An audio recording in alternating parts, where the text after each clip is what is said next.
This is Drop In, Drop Out, the weekly podcast where a mix of 7 gamers come together for an open and engaging conversation all about video games. Tonight, we're going to discuss the best openings of video games, and we're going to do a little rewriting of video game history. Dropping in this week, Jerica Hannah, aka Jerica Chew. Jerica, how you doing? I'm doing great. Just, trying to not be gassy, sort of like Jake. I know we were sharing some tummy issues earlier. Playing a little Destiny, making some thumbnails, retracing my steps, and trying to figure out what games I need to get to this year because my backlog of Doom grew a little bit from last year. I love it. Also dropping in this week, the homie JakeTwitchin, the amazing streamer. Welcome in. How you doing? I'm doing great. Good to be here. Also gassy, but that's kind of a given these days. Sure. Is it because you drank approximately 1,000 liters of Mountain Dew last night? It was 2 liters of Mountain Dew Sweet Lightning. Sure. Yeah, that probably has something to do with it, I would guess. But, anything for content, as they say. Hey, they do say that. And joining us as well, dropping in to the pod, the dumpster boy, Cayman Darty. Cayman, how you doing? Well, I'm doing better than Jake is because I'm not living off of nothing but Denny's and presumably crab legs. I don't know. He's in Florida, and the only thing I know about Florida is that they have Denny's in Florida, and they've got crab legs in Florida. Sure. So, yeah. I mean, you're not wrong. Yeah, those are two things that exist there. You know that true. Meme. You know that meme where it's like they're in the Denny's and it's like, "What's the fuck up, Denny's?" And it's like the hardcore band in the Denny's. I've always wanted to have that experience in my life. It's never happened to me. I'm not familiar with this meme of Denny's. I think I need to maybe go on the internet a little more. You do. If you haven't seen you guys ever after party to Denny's? No. We have Waffle House in Atlanta. Yeah. Waffle House true. Here too. We've had some after parties. Denny's. Waffle House. Yeah. I'm northeast. Yeah. All we had was Denny's. Past 1 a.m. That's the only place that would actually open their doors. We got to get Waffle House up there. Yeah. I got in a fist fight with a fry cook at Waffle House once. Yeah? Yeah. Would you like to tell that story or should we save it? No, that's just between me and him. Okay. I love it. Well, this week I'm your host, Patrick. And this week on Drop In, Drop Out, we dropped our pre-recorded episode 1. Making 25 predictions for 2025. And we had our first bonus drop of our fantasy critic draft, which, if you're unfamiliar, is Video Game Fantasy League, but just for, it's like fantasy football, but for video games. But that's not all. We didn't just drop 2 episodes of Drop In, Drop Out. We also dropped an episode of the JK Games podcast. They talked about Season 2 news of The Last of Us. They talked about their backlog of Doom. I'm only a little salty that I wasn't asked to talk about Season 2 of The Last of Us, but hey, I will get over it at some point. And we dropped an episode of Spotlight Games, so if you want to hear a little bit more about some trouble in paradise for BioWare and a supposed rumored state of play, you can go check that out on Spotlight Games. We got all sorts of news between JK Games and Spotlight Games. And that's not all, folks. This weekend, 3 of the 4 here, myself, the Dumpster Boy, and Jake, are going to be doing a little Monster Hunter Wilds beta streaming, a little Saturday afternoon live. We haven't nailed a time down yet, but I'm thinking like somewhere between noon and 2. We'll figure it out, but it'll be an afternoon stream of Monster Hunter Wilds. And that's not all. Next week, we have early access for Avowed. And we have early access for Elden Ring Night Rain. So between twitch.tv/JakeTwitchin, between twitch.tv/Drop In Drop Out Pod, we're going to be bringing you all sorts of early access. What a time. For all this content and much more, head on over to dropindropoutpod.com to follow whatever speaks to that little heart of yours among everything that I just said. And then finally, for housekeeping, we aren't Twitch affiliates yet, but if your heart feels generous enough to throw some dollars our way, ! Tip, ! Donate, ! Money, please, in the chat. We'll bring up a little Twitch jar. And once we get affiliate status, we're going to do all sorts of fun sub goals. But for now, if you feel so moved, check out the tip jar. And that's it for housekeeping. Let's check in on the chat. Jake, do you have eyes on the chat right now? I always have eyes on the chat. It's what I do best, and I don't do many things well. Noah C92 and Jonesing Simba holding it down before we even started. We love that type of dedication. We even have representation from some people that have dropped out for the evening, but dropped into our chat. We have Kayla and Cognitive Clips both hanging out. I see Basic Fun and Pixelated Soul with first time chats. Welcome in. And then we've got some oldies, but some goodies. Sirius Shard, Dan Good Show hanging out. Good to see everybody. And that's, look, we've been live for what? 5 minutes, and we've got a crowd like this on episode 2. Come on. If you're in the Discord, there's been some confusion. I call it episode 3. Some people call it episode 2. All I know is that we're bringing you an episode of content today. And this week, we're jumping right in to the good. The first topic of this week, we figured, look, it's just the beginning of Drop In, Drop Out Pod. Why don't we talk about the beginning of some of our favorite video games? We're going to go around the horn and talk about the moments, the opening moments, whether it's a cinematic, whether it's combat, whether it's, getting your hands on the sticks, whatever it is. What are our favorite opening moments in video games? Those moments that just immediately brought us in to what we expect to be one of our favorite games, once we get to that opening sequence. So I figure we can just go around the horn, start shooting some off the hip and talking about them. How does that sound, folks? Excellent. Jake, I would love to start with you. Well, I feel like you're about 20 years older than the rest of us. Correct. So you're probably going to come in with some the opening sequence of Pong. Yeah, but I figured let's 1987's Tetris. Yeah, exactly. Let's start from the beginning. Listen, actually, if I can pose a question to you, how much overlap is there of your favorite game openings of all time and your favorite games of all time? Ooh, mine's pretty significant. Mine's pretty significant. I think there is some overlap. I wouldn't say it's 1-to-1 by any means. Yeah. There are a few games. I looked at like my top lists or top games list that I have on my phone, and I was surprised at how many in the top like 10 didn't have a memorable opening for me. I think of something like a Persona 4 Golden. It's not that the opening is forgettable. It's just that a lot of JRPGs just start with so much stuff. Persona 4 Golden, the opening of the game, technically it's 10 hours. So, right, that's my point. There's a lot of things that happen in that first 10 hours of that game. It's true. But I don't remember a single one of them. Is the problem. How about you, Dumpster Boy? Do you have a lot of overlap in your list? So Scrat's Nutty Adventure yes is my game number 11. And so technically no overlap. Because that is that is one of the greatest openings of any video game, and arguably the greatest ending of any video game.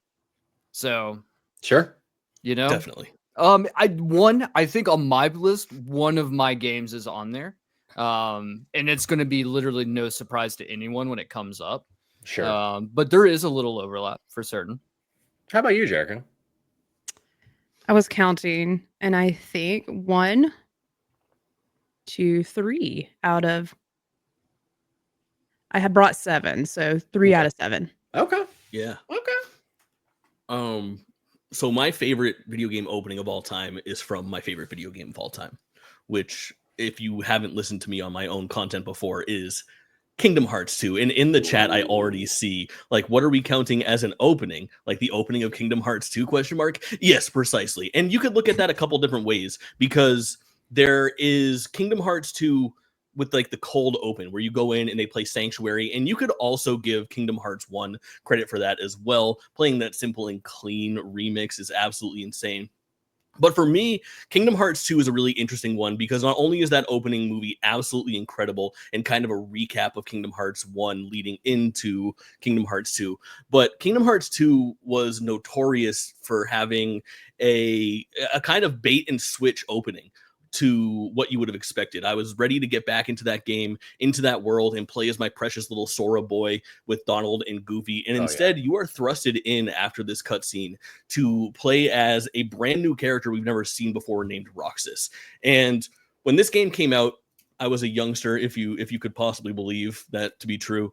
And I went in, and that's exactly how I felt. I was like, where's my Sora? I don't like this Roxas guy. And I was forced to play as this kid, and there is such a tremendous amount of world building and such a cool story that kind of unfolds as you realize and put together who Roxas is. And it was one of the first moments that I personally remember going from, I don't like this, where's the stuff that I'm comfortable with, to by the end of the intro to that game, which is, 2.5 hours if you're rushing it, 6 hours if you're taking your time, actually in tears, like, I want to play as Roxas more. I don't want to go back to Sora. Really, really an incredible time. Kingdom Hearts 2 lives in my head rent-free with good reason. I remember back in the day, because I didn't have a PS2 when this came out. I played this for the first time in high school. So do you remember off the top of your head what year this came out, Jake? Want to say this is 2004. Okay. Yeah, I'm pretty solid on that. So I probably played this in like 2009-ish. Yep. But I remember like seeing commercials for it and seeing my friends play. It's like, oh my God, all I want to do is play Kingdom Hearts. And then I finally got, I borrowed, Cayman, you probably remember Tyler. I don't know if I should just say his last name. His older brother was Jordan. Tyler's in your grade. Yeah. I borrowed his PS2, and he gave me Kingdom Hearts 1 and 2 and a bunch of other PlayStation exclusives that I never played. And it was just like that. Those like 2 months, all I did was play PS2. Specifically, all I did was play Kingdom Hearts 1 and 2. Big agree. The opening of Kingdom Hearts 2, a certified banger. I especially jumping ahead a little bit in this part. Once Donald and Goofy kind of jump in here and we're going up the little, or I might have skipped past it. They're going up. Yeah, I think I skipped past it. The stairs, fighting, right? When they're stairs. fighting. Yes. Oh my God. It's unbelievable. And during that, we don't have like audio on this, but it's during the breakdown of Sanctuary. It's like, down. That's a pretty good rendition. That's a great rendition. Yeah, that's a copyright strike right there. It's so good. Sorry about that. It's so good. Any other nerds here love Kingdom Hearts? No? The Dumpster Boy plays the entire Kingdom Hearts saga coming 2026 to drop in, drop out. That eventually it's going to happen. We had a long running joke for a while that was going to be like, if we had a sub goal, that would be if we hit the sub goal, I would have to play the entire Kingdom Hearts trilogy. We didn't decide if we were going to do any of the weirdly named and numbered offshoots. It's just too much, it's just too much. Like, pick a fucking title. Okay. Don't give me, what is this, a Nier game giving me 17 digits? Like 0.8 a fragmentary passage. I think we should take it a step further. Let's do like individual sub goals for like per game for Kingdom Hearts. And then not only do you have to complete Kingdom Hearts, but you then need to give us like a lecture, a dissertation on recapping the horseshit story. Yes. Honestly, that would be awful. I'm totally down for it though. So it's perfect. I love it. Jerica, talk to me. Give me what's on your list. I'm going to go with this wild one at the beginning. Yeah. And some people will initially be like, what? Or everybody is just like, yes, absolutely. Because that song is the best song ever. But Sonic Adventure 2, all I remember is Sonic just flies out of this airplane and Escape the City plays. And you're just like sliding like you're on a stick of butter down, I don't know, San Francisco. I don't know the name of the city in this fictional universe, but I just remember that, I was playing on the Dreamcast at the time. Yeah. So I was maybe 12, maybe, I don't know. But as a child, it was one of the most dope interactions I've ever had, like, I guess, diving into a game. And the song just rocks. It's still an epic song. I wish I could have went to one of the concerts that they put out with all the soundtrack, like the whole, I don't know the name of the band. I'm sure High Score Weekly knows the name. Probably. If Sonic Adventure 2 hadn't come up by the time I gave my first one, I was going to say that was my first one. I played that opening level at least 40 times because the song is so good. I played it on the GameCube. I didn't have a Dreamcast. but High Score Weekly says the band is called Crush 40, as does Mr. the Human Plays. Mm-hmm. Yeah, what a great opening level. I wish that the rest of the game was as fun as the opening level. Yeah. Snowboarding with the wing of an airplane down the streets of San Francisco. But not to say that the rest of the game is bad. The game peaks at the first level, in my opinion. Jake, you're a little Sonic freak. Do you like this pick? Oh, I love it. I love it. I am like really critical. I love Sonic Adventure 1 more than 2, but Sonic Adventure 2 has the strongest opening. I'm just a sucker for an overworld, and I love the things that they were doing with those multiple characters. But yeah, Sonic Adventure 2's opening is absolutely peak. And I will say, Sonic Generations, if you guys know the hook for that game, is like going back and like righting the wrongs of other Sonic games, like the timeline, not like the gameplay, but also the gameplay in some sections. And there's a City Escape rendition in that goes incredibly hard as well. Yeah, I had no idea. Is this the one that just came out, or that's it's in the original one actually, but the remastered one has it as well in Sonic Shadow Generations. So rolling around at the speed it's all there. It's all there, baby. God, give it to me. Double copywritten on this episode. Yeah, I had to stop because it was so accurate. I had to stop. Cayman, let's go to the mind of the dumpster boy. I'm kind of afraid, to be honest. The good, rightfully so. What I can say is I can't necessarily pinpoint where on the sucker fuck scale the first two games we mentioned fall. What I can tell you is my game definitively falls on the very end of the fuck scale. Okay. Because I'm going with God of War 3. Nice. And as we all know, Kratos lays pipe, in that game. So we know, he arguably, like, it is the truest of true. The opening just kind of going through, you're like running up Gaia's back, and she's like helping you get to the top of Mount Olympus. And then it comes to this like big crescendo where you go toe-to-toe with Poseidon, the god of the ocean, and you absolutely wreck his fucking shit.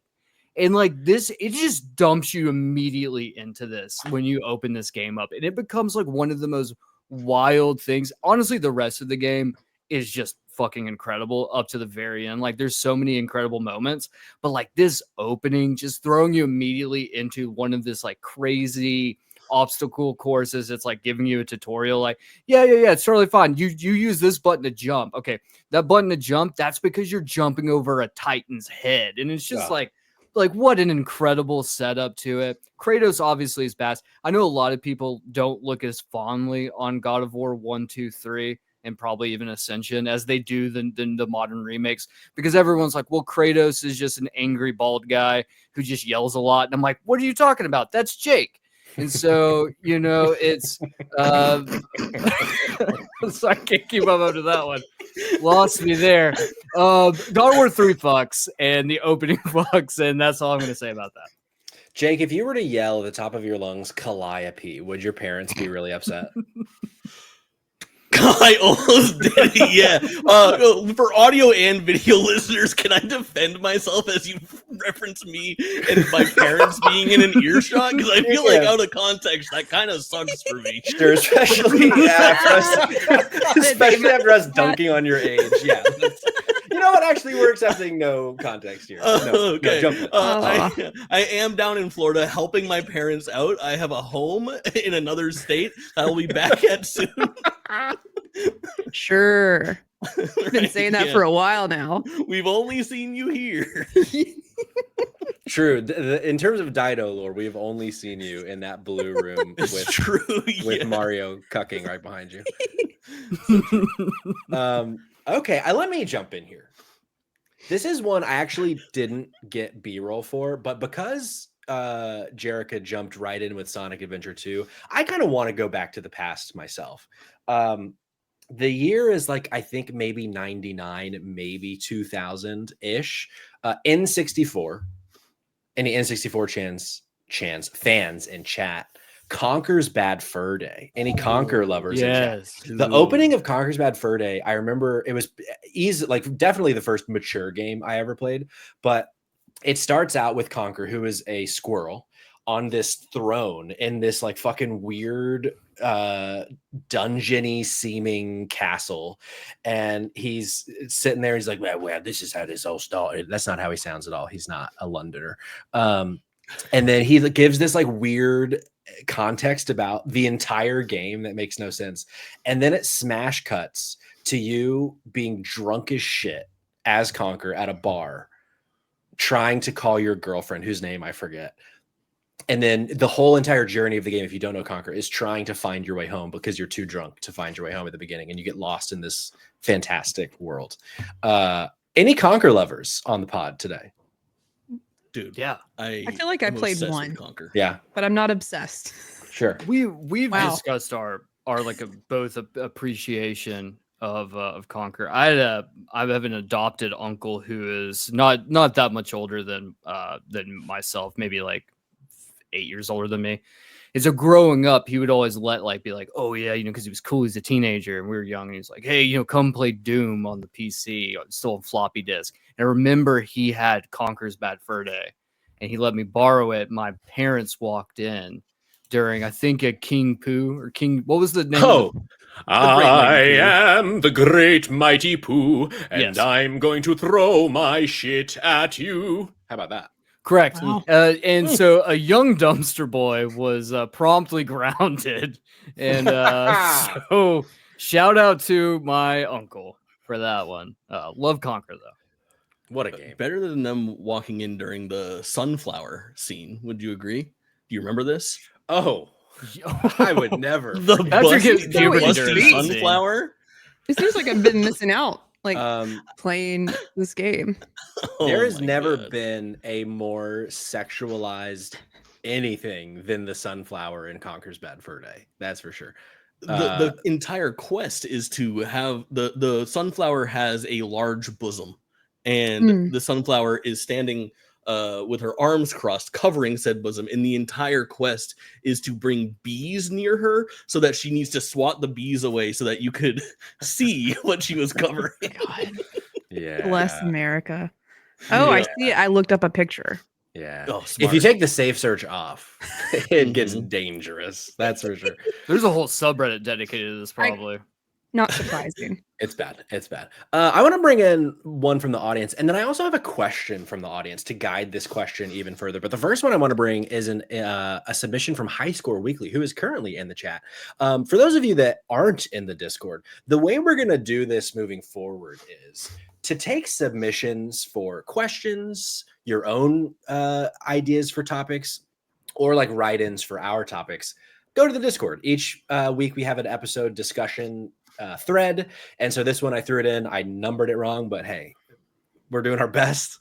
And so we got a few submissions for this week's episode. So this is one of them. High Score Weekly says Final Fantasy VII has one of the most memorable intro sequences of all time. Partially, this was due to the context of the time when this came out, but it had just transitioned off SNES to the PS1, and the combination of the music and the full 3D cinematic movie that seamlessly transitioned straight into gameplay still gives me literal goosebumps to this day. And even without the time and place context, the intro sequence and pacing dropping you right into the action still holds up to this day. Jake, I feel like this is one that you were all over back then. I'm so glad that somebody else brought this up so it doesn't count as one of my Freako picks, because I could just go and just like start reciting best openings of Final Fantasy and that could be its own episode. But yeah, 7 is so good, and to maybe a slightly lesser extent, Final Fantasy VII Remake mimics it perfectly if you want an upgraded look at it. But yeah, there is something so special about seeing the scale of the world. I think is one of the most important things that you see in a better way than you've seen it in any of the 6 prior Final Fantasy games. It obviously starts with like the train sequence and it's kind of panning back and forth, and you have the big zoom out of the city and you see, Midgar, that giant pizza in the sky hanging out there. It is truly very, very special, and the music is ridiculously iconic. And at this point, it's an interesting one to think about, because I also I almost relate that intro to the trailer for Final Fantasy VII Remake in 2014 or whenever they re-revealed that, because it was such an iconic moment. But yeah, there's nothing more special than that Final Fantasy VII intro. Hell yeah. Yeah, I never played the original 7. I've played the remake and then now Rebirth, but I never played the OG, and at some point I want to. I think Final Fantasy games definitely get slept on for their intros. It's not just 7. I mean, we were talking off air and it might come up later, but 10, 16. Let's talk about 10 right now. Yeah, let's talk about 10 right now. 10's got a fucking banger of an intro, man. I got this in a blockbuster It was my first. This was my first JRPG, like true JRPG experience. Was playing Final Fantasy X. I got one of those like return copies from a Blockbuster for like $15. This blew my fucking mind at like 13. This game rips, and this opening, oh brother. At the time, I don't think I'd ever seen anything as cool as the opening of Final Fantasy X. Yeah. My neighbor had a PS2, but it was his grandparents' house, and so he would only come over there once every, several months. So, but I got to see or like play this with him, and I remember the opening blowing my fucking mind, and the fact that the bad guy is called Sin. Is there anything cooler than that? Just daddy issues all across the board, huh? God. Yeah, this was the very first Final Fantasy game I ever played, and I played all of it. I actually beat this game, so it's definitely has a special place in my heart. Yeah, I want to revisit it. I think this is my first Final Fantasy that I actually played myself as well. Same. And to talk about like this entire opening cutscene just gets like cooler and cooler. Every single thing is cool about it. Like the music is cool. Orin is cool. Tidus looks cool. Blitzball is rad. Like Xanarkand is the most interesting city I've ever seen in 3D games. And to say that it holds up now is an understatement. Like I think this looks rad in 2025. Like I would be happy if this was the intro to one of my video games that I was playing. Yeah. I am so obsessed with Final Fantasy X. And also when you guys are talking about revisiting it, I beat this game again on stream. It was like 27 parts. I laughed. I cried. This was all within the last year. I cannot recommend it enough. It stands the test of time in a really big way. Yeah. Cool. I remember I never actually finished this game. I got to a part in the game where you're in like mountains, snowy mountains. It's toward the end, I think. Yeah. And I got leveled out. Like I got to a boss fight, and yeah, dude, I just didn't feel like going back and grinding, and I gave up. You got Seymour 3'd. I got Seymour 3'd? Yeah, bro. That's exactly it's tough out there. I got Seymour 3'd in 2024. Yeah. And I didn't go. I mean, this would have been like 2011 or something, like very, very long time ago. I never went back. But I just want to watch this. I mean, it's almost over, but it's just so fucking good. Yeah. God, it's so good. It's crazy. Jerica, what's another one for you? I'm not gonna be like too on the nose because of course I'm just gonna go and I'll toss it out there. Mass Effect 2, and it was really tough because like Mass Effect 1 isn't as like intense and glamorous because we don't really know who Commander Shepard is here. But the reason why I picked Mass Effect 2 specifically, I think it's just pretty rad that this game starts off, we know the first story, we got to understand what happened, and I played them all back to back. I ultimately didn't have to wait for this game to come out, so that was pretty nice. Wow. So I didn't have time to speculate. So like when I'm jumping in, I'm immediately like just slapped in the face, like, who's this? What's going on? Where's Shepard? Oh shit! Now they're on the Normandy and they're getting attacked by what? The Collectors? Who are these people? I don't know what's happening. And then Shepard just is like saving everybody, and they just die. Sorry, spoiler alerts, but this game's way old. There's no excuses now. But that just for that kind of impact early, like the first part of the game was so mind-blowing and easily like sets the tone for the rest of the game all up until the suicide mission. So but no, Mass Effect 2 had such a great opening, and this might be one of my favorite video game openings of all time. I love it so much. I think this is one of the first gaming moments I remember waiting for. Of like, I played the first one 2 or 3 times before the second one came out, and finally getting it and sitting down and playing it, and watching this unfold, like what you said, like the Normandy gets completely destroyed. Commander Shepard is dead. I'm like, what the fuck is happening? What do you do now? Like, what's gonna happen next? It's so good. Jake, Cayman, y'all got some Mass Effect 2 intro love? Oh yeah, especially like when it cuts over and you're Commander Shepard gets picked up, and it's just that scene of him just floating in space, like as they like pull up. Oh, trying to like oh yeah, plug the helmet. Oh like, yeah, that game just hits. Yeah. Is this the one where when the ship is being destroyed, you walk out and it gets like zero grav and it's like slow motion? Oh my god! Ahead. Oh, it's so badass. Yeah. Also, Miranda reveal. Really disappointed. Basement King. Really,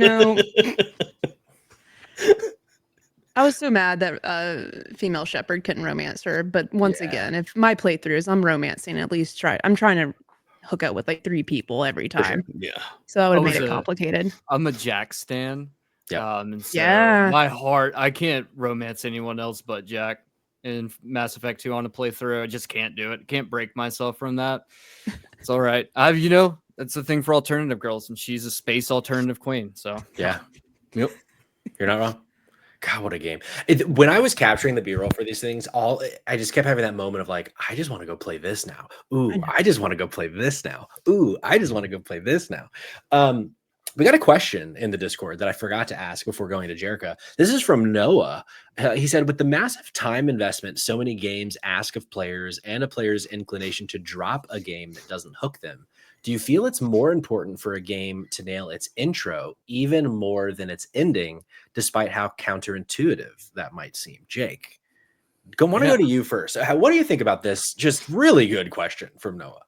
Yeah, very insightful question. I think it is hugely important, and I talk about that a lot on stream because I play a lot of intros and I do a lot of tutorials, and I don't often stick with many things. I like to get a breadth of games showcased on the channel and then kind of keep it moving. And I think if I can kind of alley-oop this into a really good example, I think is more recently Forza Horizon 4 and not Motorstorm. I almost said it. It's the Crew Motorfest. Both have really strong intros for games that really don't have like an ending. You know what I mean? Like those are just racing games. Like there's nothing really to build to there, but they do front load their content. And I think that's really important to kind of showcase because these days with your access to games, you still have ads in their traditional sense and things like that. But I feel like games are more accessible than they ever were before, even more so than like going to Blockbuster and renting when I'm paying money. In the world of like Game Pass or PlayStation Plus Premium, I feel like you can usually get your hands on those first couple hours of a game. If it's not on release day, it's maybe soon after. And sometimes the best advertisement is that opening hour and a half of a game. Yeah. And Forza Horizon 4 absolutely nails it, where you're taking different vehicles and the seasons are shifting and they kind of show you what you can expect throughout the game. And that's for a game that really doesn't have a definitive ending. And the Crew Motorfest does a really cool thing too, which is very similar, but instead of going through seasons, it takes you through like eras of vehicles. So you start and it's a very traditional like Tokyo style street race with like neon fixings and whatnot. It kind of looks like Need for Speed Underground. And then it goes from that to like an off-road 4-wheel drive crazy mudding vehicle. Then it transitions to like a 1960s Corvette and the screen goes like sepia tone and it kind of has like that old school filter on the music. And then at the very end you end up in like a Lamborghini doing a track race. So those front-loaded games I think are really, really important these days. And I think a lot of developers know that too, especially in the world of Game Pass, where their best shot is hooking somebody with that opening hour. Yeah, especially with, I don't have any of the stats in front of me, but it's always fascinating whether it's in a podcast or like from a developer talking about the fact that like such a small percentage of people ever even finish the games that they play. Kind of blows my mind. And as I get older, I start to become more and more that gamer of like I've started so many games. And last year on Spotlight there was a bit about how I'd only finished like 7 games by November but I had played like 40 because it's just so hard these days to get to the end of a game. Yeah, it's fascinating to me. I never would have considered the opening of a car game, but that sounds really fucking dope. I've never played. They're really good. Yeah. The chat is popping off with some things that I'm liking a lot. Mr. the Human, an intro that just came to him was Majora's Mask. The confusion as a child still sticks with me.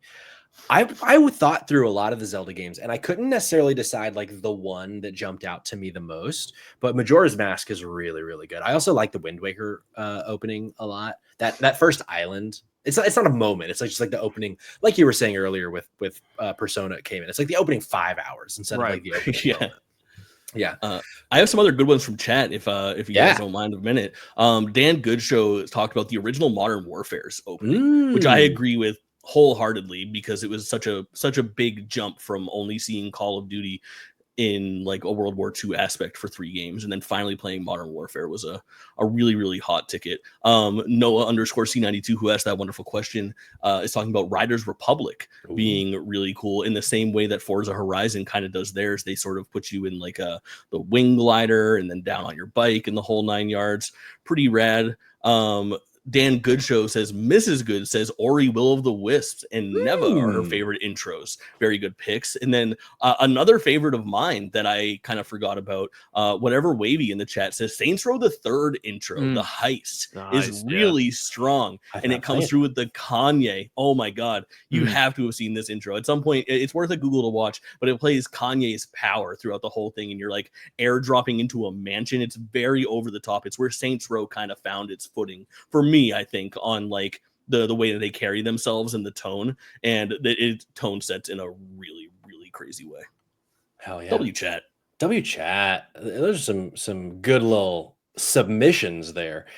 Cayman, I haven't heard from you in a minute. What else you got on your list? So I'm going to throw out just a quick one real fast. We don't have to dive too deep into it, but did anyone play Medal of Honor Frontline? No, I don't think so. It's 2002. Wait.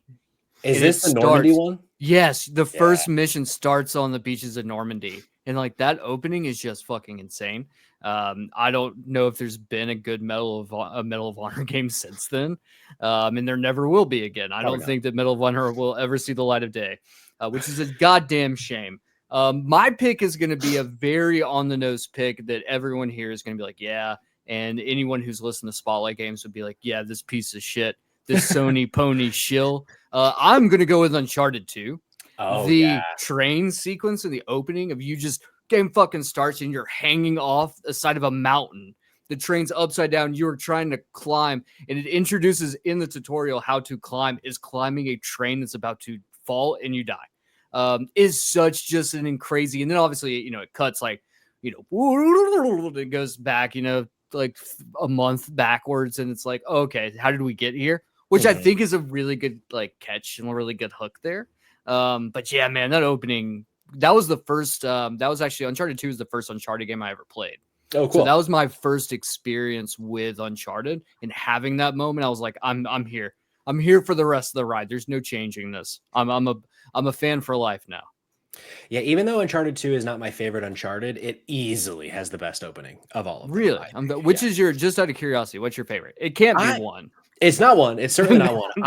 No one's favorite is one. I am a shill for 3. Especially all the set pieces throughout 3, especially the plane set piece into the desert I could play that every day for the rest of my life. It's so good. And also Lost Legacy, I think gets a lot of hate, and that game fucking rips. Lost Legacy is a great game. Yeah. Jerica, how about you? What's next on your list? I'm going to pick another PlayStation game. And, I had to look back and sort of think like, okay, I had like 4 or 5 PlayStation games like on my list. And I was like, I got to cool it. There's other games out there. Let me think outside the box. But I had to mention this one because it was our first introduction to what a game studio like Insomniac could do with a superhero. And it is Spider-Man. The first little bit of Spider-Man, I don't know what song's playing, but it's hip. It matches his vibe. And you're just seeing like what it's like to like, who is Peter Parker in this universe? What's his personality like? And then I think it does like some cool stuff where it just like pans around the room, shows a little bit about his family, who to expect in this game. And then all of a sudden he's like putting on the suit and he needs to go fight somebody. So he just jumps out the window and immediately you're thrown into like being Spider-Man. And I don't think there's any other way you would do that. But obviously Insomniac does great work with making video games. So I'm glad it was them. Mm-hmm. So yeah, Spider-Man's on my list, just throwing you into the fun and just immediately feeling like Spider-Man. Really cool. There's something really special about getting your hands on the sticks immediately in a game. Like, and especially something like Spider-Man, like immediately having that feeling of swinging through New York, which we all know feels fucking spectacular. Mm-hmm. That's a good call. I didn't think about that. But that I would add that to my list for sure. Staying in the realm of PlayStation, it's an easy one. We don't have to linger here, but I mean, come on, The Last of Us. I just didn't want it to be me, so thank you. It has to be you. I don't know that to this day, there is a better opening of a video game, in my opinion, because it's such a good tone setter, especially if you played it back then after having played Uncharted, going into just such a different tone. Because this was correct me if I'm wrong, this was right after 3, correct? We had just played 3, correct? Yeah. Before this, so pulpy from them, and then all of a sudden we get into this game where, spoilers if you haven't played the game or watched the show, starting with Sarah and then her dying by the end of the intro. It's just an immediate throwing you into such depression. One, depression, but two, just immediately telling you the kind of world that you're in for this game and how different it is from Uncharted. And it really lingers in it the intro is 16 or 17 minutes long, starting at the house, going through the city and seeing just the beginning of the pandemic and everything crumbling around you. Such a good opening. And it's funny, I thought about it, would The Last of Us 2 make it on my list? And I don't think it even makes it anywhere near my favorite openings of a game, even though in a lot of ways I like 2 more than 1. But what's the opening of 2? The opening of 2 is Joel at right outside of Wyoming, outside of Jackson, and he's in the basically snow? telling Tommy, not in the snow, but he's telling Tommy they're in the garage. They're in the garage, and he's found a guitar. I went to, this is what we did, and I took Ellie, and she doesn't know. Oh, shit, and then Joel. You ride back to Jackson. He's like, I'll take it to my dying breath, Joel, or whatever. Oh, that's it. Yeah, something like that. That's good. That's a good. But I almost fell asleep while you were explaining. You're such a fucking. Okay, hold on. Speaking of brutal openings, I want to jump in the chat real fast. So Noah_329 says, in Kingdom Come Deliverance 1, if you choose hardcore mode, there's an invisible die roll with a 90% chance to show you a death screen before you even start the game. Fantastic intro that it prepares you to accept the brutal, non-compromising bad luck that you can expect in the next few hours. And as we all know, if you're in the Discord, Patrick has experienced that bad luck for several hours. So I sure have. At the end of the show, we'll share our thoughts on Kingdom Come Deliverance 2. I'm not having a good time. Jake, any others that you want to call out? I have a bunch still. I'll rapid fire them when you start to cut me off. But if there's one more that I can maybe deep dive, Star Wars: The Force Unleashed, first one. Oh, I got B-roll.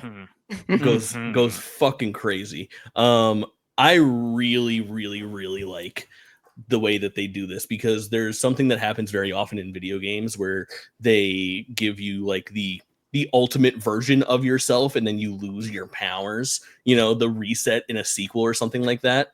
And the way that they decide to handle that here and show you kind of your Star Wars The Force Unleashed moveset on full display before kind of reining it back in and making it a character that you have to build in the form of Starkiller is with Darth Vader, dude. Oh my God. Rolling in, you land on Kashyyyk, the home of the Wookiees, and there's an active invasion of the Empire, raiding their crazy sticks and stones housing in villages. And it is absolute badassery, and the way that you experience power with Vader as your playable character is unbelievable. You're doing force pushes and blowing open doors and grabbing Wookiees and tossing them with a flick of the wrist off the side of the thing, and you can also beat up any of your own characters too. So if a stormtrooper gets caught in the crossfire, so be it. It is unbelievably fun. So cool. Yeah, it's a cool, so many games do the thing, Assassin's Creed 2 does the thing where you start with all your powers and then you lose them kind of thing. And with this, in a way, this game does that, where you start as fucking Darth Vader and then you end up being Starkiller and you have to build up all your powers and whatnot. But I really like the kind of mechanic of the first 10-15 minutes, you are God. And then you lose everything, and you are no longer God, and now you have to be God by the end of the game. It's a good little mechanic, in my opinion. What else you got on your list, Jake? Oh my God. Okay, so we talked about Final Fantasy games, so we're good. I was gonna chime in when we were talking about the Nintendo 64 stuff. I think this is maybe I don't know if it's underrated or properly rated. I don't think of it as like a strong intro unless I was really racking my brain for it. But Mario 64, man, has so many iconic little moments in the first like 5 minutes leading up to jumping into that first painting, especially if you don't even know that you're supposed to go into that first painting or jump through it. Like that's what the world is. But I just think about the intro that I've watched 1,000 times through different streams and playthroughs myself and stuff, whatnot. But there are so many little like sound bites, like Bowser's like the music when you enter there, the Peach, like when she signs off on the thing. Like there's so many different things. The sound of the Lakitu bringing the camera around 360, super iconic. I also have one of the ones that I can't go without mentioning, and I couldn't even make a decision on this one, so I just wrote both of them, was BioShock 1 and 2. BioShock 1, fuck 2. BioShock 1 and BioShock Infinite. Yeah, both have really strong openings, just as far as like pulling you in and being like, what the fuck is going on here? And then getting even further into like getting into that world for the first time, whether it's Rapture or Columbia, is so strong. There's no better world building in video games, especially right off the jump. If it's the plane crash or if it's like the slow row into the lighthouse and then the fucking takeoff into space, it's so good. The Dumpster Boy seemed to be a little upsetty when you said fuck BioShock 2. I look, people hate on BioShock 2. BioShock 2, I think, is a great game. Minerva's Den is one of the best DLC of all time as well. And if you sleep on BioShock 2, then you're sleeping on Minerva's Den, and I won't stand for that. I respect it. Goddamn, I respect it. I don't disagree.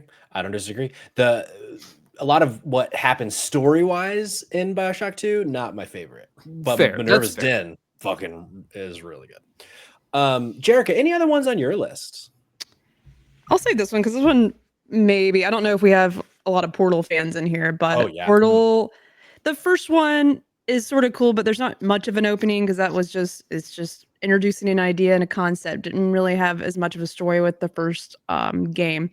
But the second one definitely had some, I guess, some backstory to sort of bring to the surface and like what happens next. But the whole opening of Portal 2 is one of my favorites. Just, you know, the humor in it, seeing the room when you wake up or whatever, getting woke up, like, hey, this is a test facility. You're like in a room that looks like you're on vacation. And I just like the funniness in those games where like, or the humor. I just remember there's like a part where it's like, you should go look, it's like part of the tutorial, but go look at that painting. And it's like telling you where to move. So how you can control your character. And it's like, hey, yeah, that's art. That's what you look at to relax or something like that. And it was just sort of silly. And then all of a sudden your whole room is like being brought out by Wheatley. This little robot is trying to, help you out. And you're still in the laboratory that you thought you like got out of, I think, in the first one. It's pretty old, so I don't really remember all the details. But just the opening cutscene with that was pretty dope. I love Portal. I wish I wish they would make a new one. But apparently people would rather have, Half-Life. So Valve is allergic to 3s. That's true. Just skip to 4. We don't need 3. Yeah, we're on episode 6 already. This podcast. Yeah. Right. They can learn a thing or two from us. I want to throw one more out there, at least with B-roll, and apparently sound for a little bit. Nice. The opening of Ghost of Tsushima. Ooh, and the timing it specifically with coming out of the woods and throwing your hand down in the flowers, and it goes so hard, and really like does that thing of just like throwing you right into the middle of the world. You're on your horse, you can go any which way to go start getting quests, but just this moment specifically is just one of those like goosebumps everywhere. I already know that I'm in for a fucking ride. When they dropped the title card here, it was just like oh, it's so good. It's good. Oh, it's so good. I can't wait for the title card. The title card. I love that. Should be an episode too. Like, I'm a sucker for a title card, and just piggybacking on that, like there are some really crazy things. Like Metal Gear Solid 2 has one of the best title cards ever, whereas there's like a bolt of lightning and it shows Snake and then it says Metal Gear Solid 2 by Hideo Kojima is insane. And then the pan from Breath of the Wild, where you run out of the cave to the end of that cliff and it automatically kind of pulls you for the long view and then throws Legend of Zelda Breath of the Wild on the screen. Really fucking good. Insane. Really good shit. All right, Patrick. I want to throw, if you don't mind, just want to throw in Red Dead Redemption. Because I don't think Red Dead Redemption's opening ends until you start riding to Mexico. I consider the ride to Mexico as like that's when the intro ends. The rest of the real game begins. And I also want to throw out a weird one, just briefly. A game I've never actually played, but I have watched streams of so many times. It's sickening. But the intro to Fear and Hunger starts with you walking up on the castle, and if you go through the front door, you're immediately killed by a pack of wild dogs. So the game immediately teaches if you linger too much in the front of the castle, you will get killed by an enemy, and you have to find a secret entrance. And so the game essentially tells you, like, you will die if you encounter anything in here, even though we give you combat. So, like, don't do it. It's just like a wild way to set a game up that's just like, we're going to punish you for like a solid 30 hours. That sounds great. A couple other quick ones to roll through. The opening of Ni no Kuni is also one of those where like it just immediately put it. They start with the.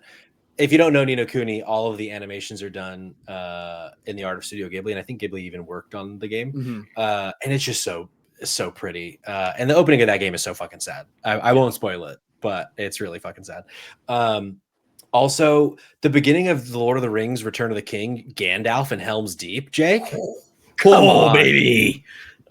Taking down some Urukai and fucking Helm's Deep. Yeah, it's insane. It's so good. And then final one, it's a little bit in, maybe, actually, no, actually, this is the very beginning. The village of Resident Evil 4. That first village. Oh, yeah. So good. So good. Where'd everybody go? Bingo? Come on. Come on. Any other final call outs before we go to our next topic? There's one Mortal Kombat game. I want to say it's Armageddon, that starts with Liu Kang, who's been like the protagonist every game, with Deadly getting Alliance. his Deadly Alliance, where he gets his neck snapped in the first like 30 seconds of the game. Liu Kang sick is dead. Yeah, that is so badass. And it's got like, if you'd followed Mortal Kombat up to that point, it's like the two most badass motherfuckers that have ever been villains. It's Quan Chi and Shang Tsung combining their forces, dude. And then Liu Kang just straight up not being in that game. Like, he's not even unlockable. There's no Liu Kang. He's dead. You can get a zombie Liu Kang. I think it's in the next one. Really? I think it's not until Deception. I'm not positive. That might be unlockable at the end, but it's so I want to chat. Look this up on that. Yeah. Yes. Hook us up, somebody. A couple other final call outs from the chat. GWG Mori Disco Elysium opening is crazy good. I don't disagree. We got some Ni no Kuni love in there. We got some Sly Cooper love in there. High Score Weekly. Are we familiar with the Far Cry 3 intro? And there's like a secret ending because the main villain says to wait right there. And usually you cause trouble and start the game. But if you actually wait, he just lets you go and it goes to the ending. I think that's the fourth one. But the Far Cry 3 opening is also wild too. Yeah. And then a recent one, the opening of Citizen Sleeper 2 fucking hits, puts you right in the action. All right. So now we've talked about the beginnings of games. Basically every game that's ever existed, we just talked about. If you ask me, which should we call to the audience for this? Like, if we missed one, who do you agree with? What did we miss? Comment section or the Discord, I suppose. Yeah. Because I don't know. Listen, we're not the biggest podcast yet, so we're going through everything with a fine-tooth comb. If you send a message in our Discord, like all 7 of us are reading it. Like if you leave a comment on one of the social media posts, believe you're getting a like and a bunch of engagement. I'll get on every single person. We'll like every single one. 7 likes minimum. I just looked in the Discord. Basic Fun dropped a couple answers in the Discord already. And one specifically that jumps out to me is a great pull. Assassin's Creed 3, playing the first mission as Haytham Kenway, only to find out he's a Templar. What a great opening. The rest of the game kind of sucks, but the opening is really good. Okay, here's the thing. The 4 of us combine for, I would say, a group that is infinitely smarter than the entire games industry combined. Oh, yeah. So much so that I think we have a call, not only to ourselves, but to our listeners, to our viewers, to rewrite video game history. What we're going to do for the rest of the show is go year by year through the Game Awards winners and decide what really should have won Game of the Year that year. Did they get it right? Did they get it wrong? Was the game that should have won even nominated? We're going to go through every single year of the Game Awards up until 2024. And I think we're going to bring some spice, if I'm being honest. Jake, do you have any initial kind of go-to, like, I just expect this one's got to win, this one's got to go throughout the history of the Game Awards? Anything jump to mind to start? There's some really big years, I feel like, that it's going to be interesting to see where we sort of land. I think that last year, I guess 2 years ago at this point, but the 2023 with Baldur's Gate 3 winning up against Tears of the Kingdom was really tough for me. There was a lot of really good things that year. I know, like, historically 2017 is a wild year for video game releases, and I think people are kind of on the fence. I know 2020 is absolutely crazy.